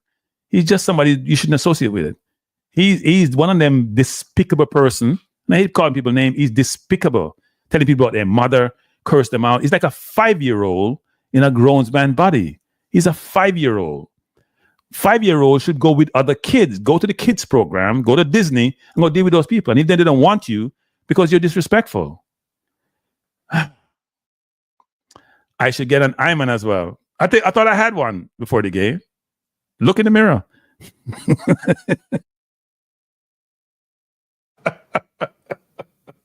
Hey, before the game, look at that mirror. Look at that mirror before the game. Hey, before the game, looking at the mirror. And then come talk to me. I'm going to love to have the debate with Pastor. Part of it is educational for me, right? Part of it is educational for me. Because I grew up in the church until I was about 13. And I've said this before. I grew up with my great-grandmother. Maybe that's why I'm so miserable. And I want to ask the pastor a question. I was in church. I was very inquisitive. I couldn't ask the question. So I stopped going to church. Right? So I go. 13. To my great-grandmother said, I can't have the church thing. Can't have the church thing. Me can't ask the man question. Because those questions used to bother me. Can't answer the question. Drew Ross, what am I referring to? The person know himself. Person you guys are fighting the chat with. Coming under pseudonames. Go away, man. Go away. You're annoying. You're like a bug. And we squash bug. We step on them and squash them. Go away. Leave the program alone. Put me in this bad ram. But let me say this, people. Let me say this. First of all, thanks for being here. I appreciate you being here. Hit the like button before you leave. It's been a good discussion back and forth. It's interesting listening to the coach. I've said this numerous times, and I said this to the JFF. And some of them don't like to hear from me. I look at certain clubs across the globe and how they are run. Brighton Football Club in England is one of the best run organizations in the world, not just in football. There's very few organizations when they lose a major player, management, coach, manager, whatever, it's almost as if nothing stopped. The fact they get better. They get better people. It's almost as if they have this contingency plan where they have lined up, okay, we're going to prioritize. We have coach 1, 2, 3, 4, 5, 6. Which ones can we get? If De Zerbi step out, if Potter step out, somebody better step in. De Zerbi lasted 1 year. And about Marseille, where Greenwood is, not a coach step in. Younger, more enthusiastic, just as good. And they have all these players lined up that they bought. And they do their groundwork and research and recruiting. Maybe JFF should go talk to them about they do their recruiting because they bring in all these young players for 3 million, Matoma, 4 million, Caicedo, a couple million. All of a sudden, they sell them for 100. Look at their balance sheet. Look at their income statement. Well-run organization. Thought, perspective, views, understanding, no numbers, no players, know to get things done, no structure. They're better run than a Man U, for example, who have much more money and much more prominence and much more notoriety than they do. Because you know what? The person who run them also have some betting power when him run and got to do well in that space to survive, right? That's what the JFL should be emulating. Spain probably strategic plan or Brighton run the organization. Pull from the best things that they do, incorporate that into your repertoire and execute against it. We all don't know everything. Yeah, it's a business, but any business, what JFF does is a business. They have P&L, they have financials, they have balance sheet. It's all a business. Everything is a business. Non-for-profit is a business. Right? It's a business. So you got to run it like a business. Yes, Tony Bloom is excellent. Excellent. Look at his numbers. I think he spent like 200 million and he's still come up with a profit this year. Because he's thoughtful about how he's spending his money, what he's going to spend big on, what he's not going to spend big on. Brilliant managing a club that keeps getting, that's a plan that's built not to get someplace overnight. Self-sustaining organization, build up over time. You can see where they're going, where they're going to end up.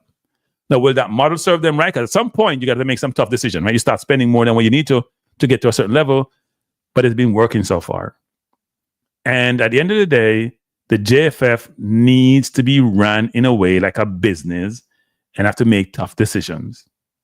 Don't run it like Dodge people, because Dodge don't know what am I do. When you hear people come out, I'll close up by saying this, and say, we have found all this fraud and waste, but nobody's in jail for the fraud. This is the US, people go to jail. What fraud have you found? It's a good soundbite. It sounds really good. It makes your supporters feel well, but you don't have any facts to back up what you're saying and what you're doing. You fire a bunch of people. So if the employment addition was 150, you go fire 200, then what's going to happen next quarter report employment numbers? What are they going to look like? Right? And people are going to lose confidence in the economy. But anyway, we're going to have some Wisdom Master have discussion about finances and about retirement and all that, about kids and 529 plan. We need to have some of those conversations because they're important. Maybe in the next couple of weeks we do. As I said before, I'm promoting this next Tuesday. I'm supposed to be talking to somebody who's known in the New York area about if he's available, because he's always busy. Pastor saying busy, this person is busy than pastor. About diaspora and should they be involved in more local affairs, which I think is important. Let me say this to the Caribbean, actually. You can't keep excluding people who have left of their own volition, or you have allowed them to leave your country. They gone out and get certain knowledge, and then you're not leveraging that knowledge. It doesn't make any sense. The most important asset is intellectual capital. And you send them, you farm them out across the world, they're going to learn all these things, and you're not bringing them back to help you. You're not making any sense. Because you want to sometimes be protective, or very rational, or you don't want them to come back and say, well, they know everything and you don't know anything. That's nonsense. You have to leverage your resources where the resources reside. You have to. You have to. And it's important that you understand that the world is changing. And I was reading something the other day, watching this YouTube channel, and about this guy named Jansen. Look him up, people. There's a lot of China, US things. He had someone who was a consultant for a lot of companies in China. And the thing they talked about quite a bit, mentioned was about STEM. How much STEM people China have. STEM intellect. STEM. When you're in a Caribbean country, talk about no STEM.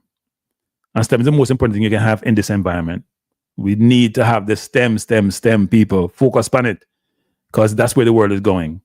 We move from an agrarian society to industrial with a technology, and we'll stay here for a while before we find something else. And technology getting more complex and complex. So anyway, people, thanks for being here. I appreciate you being here. I know we didn't talk a lot about the squad because that wasn't the objective of the conversation. We didn't talk a lot about the squad. The squad is the squad. CMO repeat players plus some local players. The squad is the squad. Right? I'm concerned about the midfield.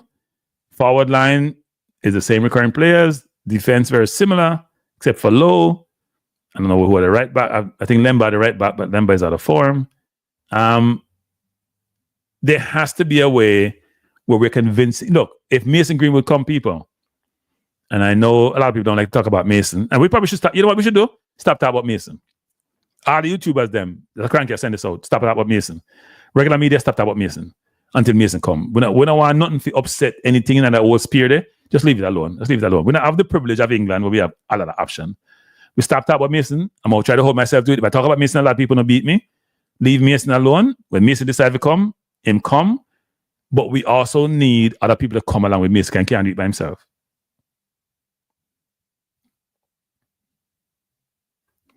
What's the truth said? Yeah, I mean, I'll say this. I was happy with how Cavalier played. How they played the first game. I was so disappointed how they played the second game. I just didn't understand. And also, beat me for this, but I'm not here. I thought Rudolph didn't manage the game well. I thought him taking off Milan was heresy. Milan was your best player who won the ball. I thought him bringing on Avery so late was heresy. Avery roasted, what's his name? The guy with the Jamaica nationality, right back. The couple of ball he get him run past like he wasn't there. I know Avery doesn't do well in the final third, but he can create mayhem. I thought Busy Atkinson didn't have a good game. Should have been pulled a long time ago. I thought the midfield didn't present themselves enough. And my player King, I thought he did okay. He did well. He was the only person showing composure. Lang plays defensively. Cavaliers does well. We can't beat nobody defensively. But trying to move the ball up the field, not work well. And it shows that we lack the technical ability to break down players and to move the ball up the field in a progressive manner versus just trying to go long. And the composure we lacked in the first game, we still lack in the second game. A little bit better, still lack in the second game. So even though everybody's happy about losing, because they lost 4-0, there's some good things to take out, but there's also a lot to say, you know what, needs to be better. Because he want to win, Chris. What do you mean? I feel money at stake, Chris. What are you talking, Chris? What are you talking about? Hey, speed, clean up the spirit around them. I don't want watching money. That's why I'm not talking about money and thinking of people. But he cleaned up. Of course, he had Haitian on the field. He had, Surinamese? Is that Surinamese? He had Trinidadian. He had a diverse team. None of them are Jamaican nationals, by the way. Not like the overseas diaspora players were Jamaican nationals. Just saying. Just saying. What is it? Meek said, cranky. You keep saying we. What does that mean? What do you mean you keep saying we? Yeah, Inter Miami wasn't that good. We just can't keep the ball. Yeah, St. Lucian. Yeah, he might have enough fun. He's not on quarter on him team. He would have not on quarter. Would have not on quarter on your team. Would have come back at KC. By the way, people, before I go, I watched the Kenyan. Hey, let me tell you something. When you work out and it feel pain, let's put on some track and field. I watched the Kenyan. What the Kenyan name again? Him run the 15 and the 800. I watch him run the 8. Can remember the 15 before that, the corporate championship. Watch him run the 8. And I youth from Wolmer's pull up on him. And I said, my youth today, really? The commentators about me tired. Me tired? No, sir, I'm a Kenyan. We got for never level. Man, just put on another gear and leave the whole Marian behind him. I was so pleased. So we need to win champs this year. It's the most important year for win champs. And I hope we do it. I think Calabar gonna be tough. I think JC gonna be tough. The other schools like George's are coming better, so they may take away points. But I like how I have a well-rounded team. And so it should be a very good competitive champs. I'm sorry I can't go to champs this year. I was planning to go, but I have some things which preclude me from going. A couple of my friends are going. They go every year. So, but it's a good thing. It's a good thing. Mr. Speed said it respond them 1 quarter. It rested them 1 quarter. He wants quota too. Let's not blame him on everybody else. He wants quota. I've had communication with him. Him tell me, say, I'm me the problem. Because the people around him want it too. So him now say, boy, me no want it, and I didn't want it. He must say, I'm me the problem. Cranky, you're the problem. You don't know what you're talking about. My stakeholders want it, and he not say him want it, but him want it. So, look, for them football, as they keep telling us, it's a quasi, it's not a public corporation, so we can't do nothing about it, but they still want fans to come support the game. They want people to talk about the game, and yet they don't want to give fans no involvement in the football. And frankly, people, this is a national team now. This is not a club team now. It's not a Cavaliers team now. We have Speed own Cavaliers now. A different thing this. So they should be giving much more. It should be much more open to the fans, I think, in a lot of respects.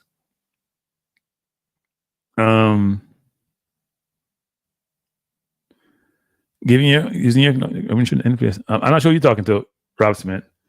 Cranky can't. I mean, you can't hear me. You guys can't hear me? What do you mean? I'm hearing myself loud and clear. No, can't hear me, people. Can't you guys hear me?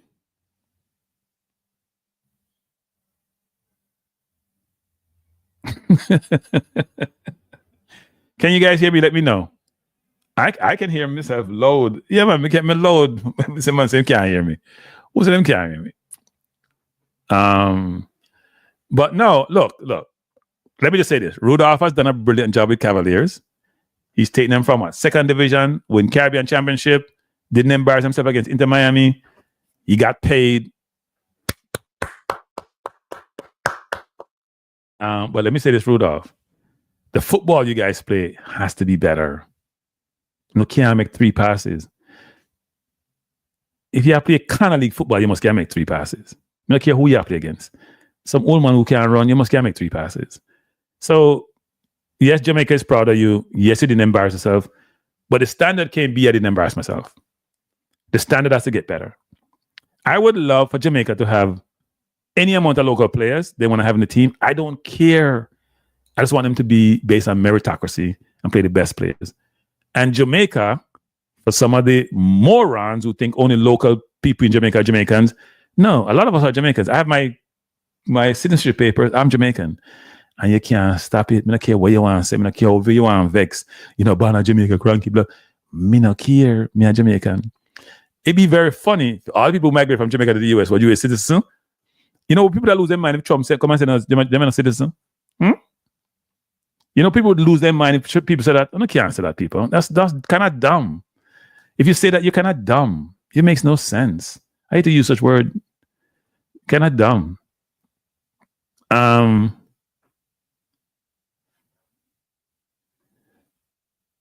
Yeah, look, Chris, it's very lucrative, actually. It can be lucrative. To Cavalier from 4th division, yeah. Now he's done a wonderful. Look. I hear somebody say something the other day, which I thought was asinine. They were saying almost like Speed is an accountant, so therefore he don't know what he's doing, blah, whatever. That's the reason why he knows what he's doing. You have it wrong. One thing accountants start up with is the money.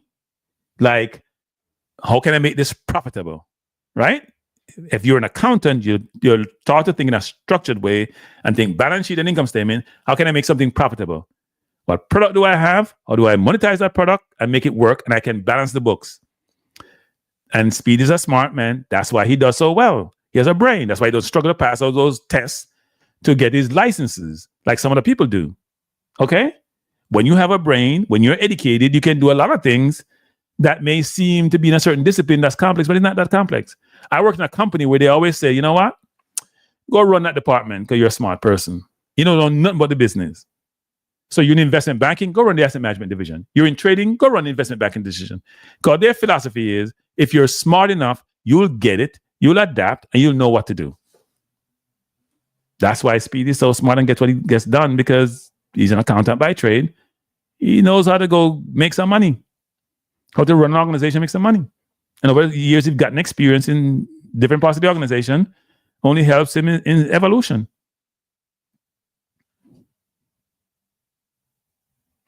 Yeah, well, I mean, if you grew up just playing football, you didn't go to school, it may be a struggle.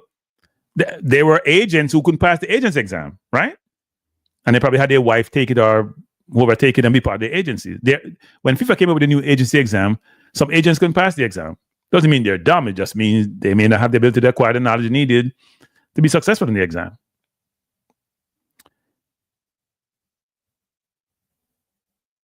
No, Speed has done well. Speed has done well. I didn't really listen to him, El Meek. I know he said that Cavaliers on transition. I think he was being nice. I didn't listen to the whole thing, just read a few things. I think he was being nice. Look, Cavalier gave them problem in the first game, but if you can't, in football, if you can't control your belly, which is the middle of the field, it may be a struggle, right? They couldn't control the middle of the park, or they can't control the ball, they can't move the ball at the field, they can't possess the ball, they can't hold possession. That's a problem. Yeah, the national team has quota. People say it has no quota. It has quota. Now, the women's team doesn't, people. The women's national team, no quota. As far as I know, the women's national team, no quota. And that's what I know. Men's national team, it have a soft quota. But, and look, let me just say this. Maybe the view on this squad that they have with 9 local players is this or that. We have to manage our finances, right? So we can't go send for a player who's going to be on the fringe to be part of the team. The BBC reporter, I guess he is, asked about playing 2 games in England. My hope is that when they play games in England, they go recruit some youngsters to be part of those teams that they go play in England with. You've seen the local players here. We know who they are. You don't need to see them again. Right? We don't need to see them again. Go get some players in England. Get some players in England, frankly, who can then show their wares, and you may have to bring them to the squad. They don't. The quotas are, what's the quota, Cranky? The quotas are, yeah, no. The senior team have quota, man. It's soft quota. The junior teams have a 7-person quota. You can only have 7 junior players from the diaspora. No, you can only have 7 citizens from the diaspora in the national team. The other citizens will be discriminated against, and they won't be part of that team. Now, Speed and his people may allow you to have some more, but you have to go beg them for it, and they may refuse you. They don't have it written down any place because they can't write it down any place because it's illegal. Not in their constitution. They can't write it down any place and make it stick because it's illegal. So they can do illegal things and get away with it. Yes, I would agree that Cavalier players need to go in the gym. They're, I think people like Stein, he needs to get stronger. He has the most foreigners. Speed, I think, about win. Speed, I think, about win. And if you want to win, you have to have the best players no matter where they come from.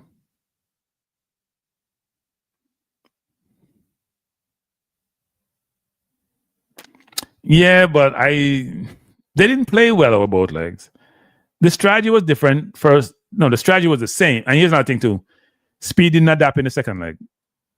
He didn't adapt as well as he should. Miami adapted. They kept more people back. He didn't adapt. I thought they could have done better. I don't know why he took off Miranda. I'm still struggling with that one. And that penalty was just not smart. But they have to score. They have to score 3 goals to win. It's going to be tough going. Can be tough going.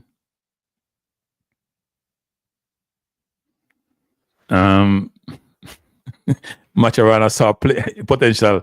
I'm going to see what Macharana said. Will Macharana bringing those players to Inter Miami? Whoever is actually saying that thing. Did Macharana say he's going to bring those players to Inter Miami? You see potential. Not bring any of them come in play for Inter Miami. I'm going to go and listen to the narrative. No sense.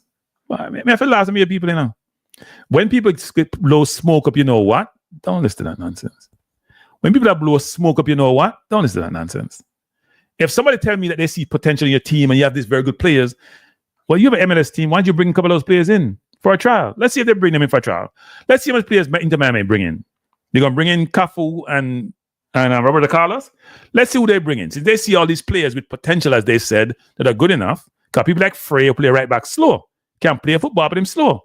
Let's see the players he's going to bring in. Since we're going to take Macharano's and others' perspective about XYZ, let's see who they bring into the team. We're going to wait and see. We're going to wait and see. BM says, speed is, he wants foreigners to improve his team, but supports qualifying. Yeah. You know, all of us, we all want things for ourselves, but not necessarily support for others. I cannot believe people believe what Macharano was saying. Like, really, people? Is that the coach said, Coach, name me one player. Dre asked the question, name me a player you see that impress you. And him start talking generalities. Let him talk about winning the team. We know Injury in the team. We know Macaulay. We know the team. Name me one person who impress you over the league them playing against Trinidad or in the Cavalier game. You can't name one. But you talk about people who are in the national team or we know them in that team. They're impressed you because they're in there or because Merengan said they should be in there. People, we just act like we're not on sense sometimes, you know. And then we have people in the chat who like to criticize me about thinking I know everything. I never say I know everything about everything, you know. I know enough to be dangerous. That's why I classify myself. I know enough to be dangerous. How much players Steve McLaren carried to England from Jamaica? I don't know. You know, it's a very good question. We'll see what happens because JFF can't afford it, you know. So they're not bringing French players. Yeah, I would love from. It's not people. That's why that's why me love being in press conference because you tell me say players impress me. I say tell me the player them who impress you, and will you take them to Inter Miami for a trial? Cause you say them impress your coach, huh? You say them impress you? Yeah, I would love to see that squad too, actually. I know, right? People, I'm glad you guys are thinking this way. The proof is in the pudding. If these players are so good, then show us where they're going to get contracts. Show us we want to go overseas. Show us. And people take this the wrong way that we're beating the players. No, we're beating the coaching in Jamaica because it needs to be better because some of these players have natural ability in terms of the physicality and some skill set. It needs to be harnessed. It needs to be coached. It needs to evolve. It needs to be nurtured and challenged. And that's not happening. Bless up Talawa TV. You came at the end, Talawa. Thanks for being here, Crystal. It needs to be. And that's not happening. Right?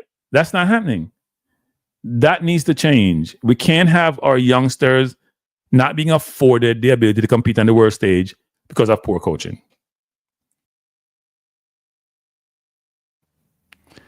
Oh, Lord. And we have some delusional people in the chat, people. Delusional. That's why we struggle, you know. The same delusional people we have in the chat, that's why we struggle. They're the same one people in position of authority. That's why we struggle. Delusional. Do we have any like psychiatrists for the national team? Them people I need it, man. There's someone in the chat here who knew this. I know I've met him actually. He lives in Florida for the national team. I'm gonna text him and tell him he needs to see somebody having the chat. He's part of JFF. He needs to help him. Man, delusional, delusional. Bad, delusional. But he doesn't know he's delusional. But delusional people a lot of times don't know they're delusional. They don't. It's awful. Awful, awful, awful.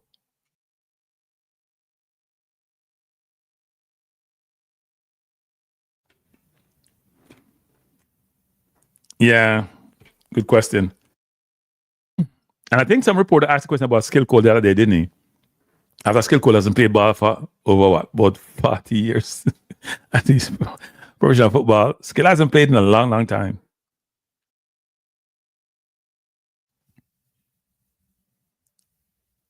Oh, so it's El Meek is the person. Okay. He needs to be banned. So I just saw it. I got to ban him as soon as I'm doing this program. I got to go on YouTube and figure out to ban people. Okay. So El Meek, why are you here, El Meek? Whatever you call your name. Why, El Meek, why are you here? You think it's pure foolish? You know, it's sort of sad when someone sits here for 3 hours with me and say I'm talking nonsense, but they're here for 3 hours. You sound like a Trump supporter. You must be a Trump supporter.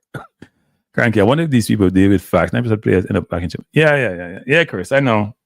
Look, this is not about beating young players. I want them to do well, but I want them to be better. I want them to I want them to be better. This RN whore person, if you can't hear, turn off it, YouTube.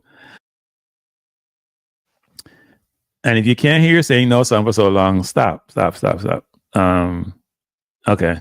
Anyway, let me sign off, people. Before I lose my thoughts here. You don't need him, you know. Hey, football guru. Here's what you should do. Come put your resume on the table and put mine on the table. Then we can talk. Put your resume on the table, I put mine on the table, we can talk. Okay? Don't come talk to me. You're hiding. You're a little wimp. You hide behind a typewriter. You hide behind a computer. Real men, or whatever you are, don't hide. I'm in a public domain 24/7. I get my accolades, I get my beating, and I can take it. You're not a real man. You're a wimp. Good night, people. Thanks for being here. I don't like dealing with wimps. Can't engage with wimps. As I said before, people, I am thinking about taking, I'm going to say thinking, because people are telling me not to, but a hiatus from the JFF press conferences. As I've said before, this may be me being sensitive. I don't take disrespect really well. If you sort of ignore my question or brush me off, I'm not engaging with you. You may think you're important. You are who you are. I am who I am. I don't take this from nobody. I don't care where you come from, who you are. We don't take this. Now you may say, Cranky, that was not a diss. That was evasive. You can call it what you want, but I'm not needing those press conferences. I'm not needed. Seriously, I'm telling you the truth. I'm not needed. If people are there asking decent questions, they can keep asking those questions. I don't need to be in that environment because I get frustrated with some things, right? The objective of YouTubers is to bring information to people, get information, disseminate information, right? That's the objective. This is not about beating your chest. This is not about how smart you are. This is not about just being critical. We will give accolades when they're deserved, and we will suggest developmental points, or you can call it criticize to be a little more harsh when things are not going well. That's the whole goal. Now, when I do my other stuff apart from sports, the engagement is a little bit different. In fact, what I realize is that the Jamaican diaspora and local are much more receptive, unless I'm talking about politics in Jamaica, then some people just cuss me. When it comes to me talking about like Trump and tariffs and global trade, it's a different engagement versus when I talk about like touch JLP, PNP. In fact, I wasn't even doing that. I was talking about the Prime Minister. People get vicious, people, may I tell you. The emails that me get sometimes just like, wow, this is what people in the general public eyes have to deal with. But it's not, say, a deterrent. It's just they got to recalibrate how you want to do it. The football is a little bit different because there are people like this. I'm going to call his name, this presser person who likes to come here. And like football, he's like football guru too. All they come here to do, there's never anything. And if I say anything positive, that's always discounted. He doesn't mean it. All they come here to do is criticize. Now, I will say this, which is, yes, we may criticize a lot in this space. It comes with the territory. If you do good, you get your accolades. But I don't need football guru. I don't need presser. I don't want to engage them. I don't want to see them. I don't give a damn if they come on my channel or not. In fact, I would prefer if they don't, actually. I have no problem having criticism. But if your sole objective is just be a bug in this space for no reason, if somebody says A, you're going to say B all the time. You can't say, you know what? It's A, but it's maybe A minus A plus. If that's your goal, then you're in the wrong space. Go someplace else. Was I too straightforward? It could be. It could be. Be nice. It could be. My frustration is we've been having this conversation about the coach for a while. You could go reference it. The person in England were they straightforward with the question they asked? I thought it was pretty straightforward. You've been hired, you're working arrangement. So that's maybe euphemism. Your working arrangement is XYZ, and Tuchel corrected them. Yes. In my first 2 months, I was going back to Germany to look for my family. But since I came here in January, I've been doing 25 games. I've been at St. James's Park, which the England team is. Clear, specific detail to refute the suggestion that he's not being doing the job. Telling me you do what Tuchel do, but you're not Thomas Tuchel, is nonsense. So that means you brush me off. You brush me off, right? What you're doing is brushing me off. And I don't like to be brushed off because I'm not some kind of an ant or something to be disregard when I ask you a question. If I spend time to approach your press conference, that means I respect you, that's why I'm here. Don't brush me off. Now, I was told by somebody in the JFF that the coach asked my question appropriately. That's their perspective. I disagree with them. That was their view. I disagree with them. We will never connect on that.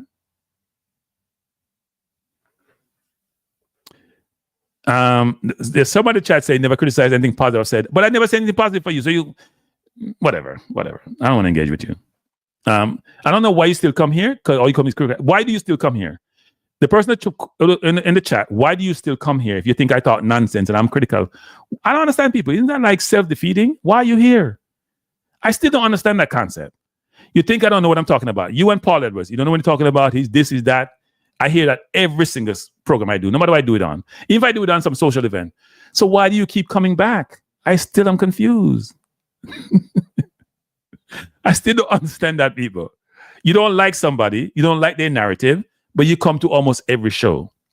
So unless you're a plant, like, you know, them undercover people, they come and manage all these YouTube channels. I saw you on a channel this morning now, criticizing JD. Said JD and me think we know everything. That's how you go on every channel. I don't go on other channel to keep talking about you, because you're not that important to be talked about. And I'm not that important to be talked about. So I don't keep why you keep doing it. You leave me alone. I leave you alone. We're in a good place. All right? A good place. All right, Melanie, thanks. I don't understand it. You don't like Cranky. He's despicable. You use also the name and he said, don't call me names. I can go back and show you the thing that we copied. I have people copy stuff and send to me to people. When I go on a channel and talk with me, people copy and send them to me. Sometimes we just ignore some of them. Right? And that's fine. If you're in the public domain, which you choose to be, then you got to get beaten. That's all life is. But if you come to my program every day almost, every time almost, you subscribe and all you can do is criticize and say, you know, like, you're terrible, you're horrible, you're this. Why do you keep coming? I don't understand. And this presser person who say I'm not Jamaican, why you listen to a non-Jamaican? You're not Jamaican. It's like this other idiot who talk about I should leave Jamaica football alone, who I ban also. Don't come to my program then. Right? Don't come to my program. I don't support people I don't support. I don't watch anything Argentinian. I don't support anything Argentinian. I can tell the Argentinian people that. They try to exterminate black people. I don't support Argentinian. I don't. I stay away. I don't go over criticize them 24/7. I don't support them. You try to exterminate people. We can't engage. That's who I am. If you don't support black people, you don't support me, I'm not supporting you. So those in the chat who don't like Cranky, don't support Cranky, don't come on my program. I have no problem with that.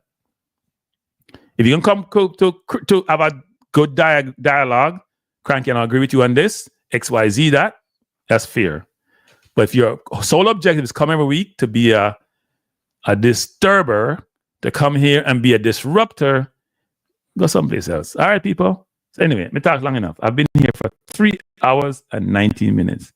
That means I can't run any shorts because I passed my 2-hour limit, which I didn't plan to do. But anyway, people, first of all, thank you for being here. Appreciate you being here. We'll talk more about this squad, this football squad. Yeah, Jason Goodnight, it's a marathon show. It doesn't even feel that long enough, Jason, to be honest. We'll talk about this squad, this squad at some point. I don't think we can pick the 11 people now with eyes closed. Last call for the evening. I should not have taken this call. Hello. Cranky. Yes. Cranky. Yes. Are you regular loud mouth long time? But you only have 5 minutes in the car. Me dead. You have 5 minutes. You have 5 minutes. Really? I want to go on. I want to miss today. The squad was announced for the Reggae Boyz. The squad for the upcoming Gold Cup games. Yeah. Yeah. So that's what we're talking about. I'm gonna get all twisted, them panties in a bunch over that. Yeah. Well, no, them panties in a bunch over me because them say me too critical. No. Mine is in bunches because I asked the coach a question and he sort of dismissed my question in a sense, in his own cute way, and I didn't appreciate it. So it's me, I probably get mine twisted. So yeah, that's probably more like Cranky. it. Yeah. Cranky. Yeah, you have to know say enough fool out there in a brethren. And you have a little program go on and enough away out there, I really appreciate it. You understand? You can't make them the fool that come here so and a type thing, then I hide behind computer and I go on like some little troll and all of them things, the man and I twist you up, brethren. Just stick to the point and make you hear some things where they go on. And look here. Brethren, may I try to apologize to people I may not even know. But when time I hear you, I get kind of, twisted. I'm like, yo, this is not cranky. Yeah, you know, my fuse is not the longest, you know that go, right? My fuse is not the longest. I've been working on it, but it's a useless cause. I've given up on it. Yeah, but at the internet, man, and enough troll, man, and sometimes, man, come on them things so to change the flow, cranky. To make it change the topic of discussion, and make things go all kind of crazy, Don't make that happen, brethren. All right, sir. Don't make that happen. I appreciate the call. See, yeah, I man. really appreciate everything where you do. I mean, say enough people out there appreciate it. Man, make them look at you there, they go kick rocks and go about them people, man. All right, sir. You understand? Yeah, man. All right, appreciate the call, sir. Bless up. Yeah, man. All right. See, people like that make me want to keep doing this to people. But me sign off anyway. Sign off by saying, you talked about the story about Argentina, and they're still there for anybody. Yeah, you know what, Conrad? I should do a program on that. But there's so much to do a program on that. Me write about 4 program people for do. I'm gonna do none of them. You have a Singapore thing, you have 2 Jamaica thing, you have a Trump thing. Me sit down and write the program them, and me not do them because I'm just so busy. And in fact, I'll take off the next couple of days because me have some tax thing me need to do for my own account, and I haven't done it, and time I run out because tax day the 15th, and I have to get that done. So I'm gonna take some time off. I may drop a 1 hour or 2 video if I have time. Video take longer. But anyway, let me say good night, good evening, good night. Jason Guna, yes, Jason. If you start the program, what time you start, Jason? Tell the people, go to Jason Guna TV, people, and subscribe to his program. Jason's a much more measured, much more digestible program because get cranky like me. All right? Jason doesn't get ruffled, and get upset. Him just manage people really well. I haven't learned those skill sets. And at this point, I've given up on myself. Jason says, Jason Guna TV, people, is on in 10 to 15 minutes. Go watch him. Jason, I will probably click on for a little bit, but it's been a long day. All right, sir? So forgive me if I not stay on too long for your program. But all our YouTubers, or most of us YouTubers, support each other. And Jason, I want to talk to you about something, because I think we got YouTubers that need to get, you know what? We need to have a YouTuber conference call, actually. So we need to set that up. We need to have a YouTuber conference call for a couple of reasons, actually. But it's important. All right, sir. Hey, Jason. No, but I tell you, Jason. Hey, Jason. Somebody send me, I think that I didn't, Jason, but call you out in public. Them listen to the DJ contest again. That take the run long time, Jason. And the man say, cranky. You destroy a little youth. I said, I'm a youngster, you know. I'm a protege. But he's not Jamaican enough. So Jason, you have to watch yourself, you know. Jason, watch yourself. Yeah, I have a good temperament. I don't have the temperament, Jason. If we all had the same temperament, life would be boring. All right, people. Why this thing now pop up? Anyway, let me say, thanks for being here. I appreciate you. I appreciate being here.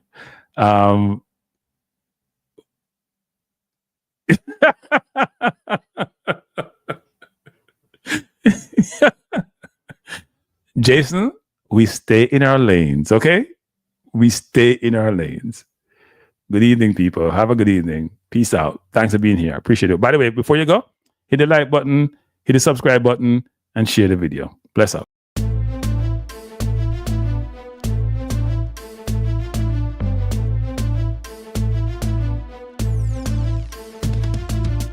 Frankie Life is the best to be now. For the best sports talk and it's free, yo. Frankie Life will be your guiding light by keeping you informed both day and night. Frankie Life, tell them. Frankie Life, heed them. Frankie Life, want them. Frankie Life. From the courts to the field, we'll never lose because Cranky has the hottest news. With expert analysis, we break it down. Our in-depth coverage is best in town. Cranky Life, tell them.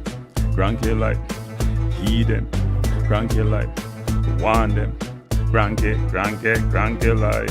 Cranky Life where the sports is spicy and where we keep the discussion lively. Cranky Life, get to know the name because Cranky analysis is never lame. Cranky Life, give me my Cranky Life.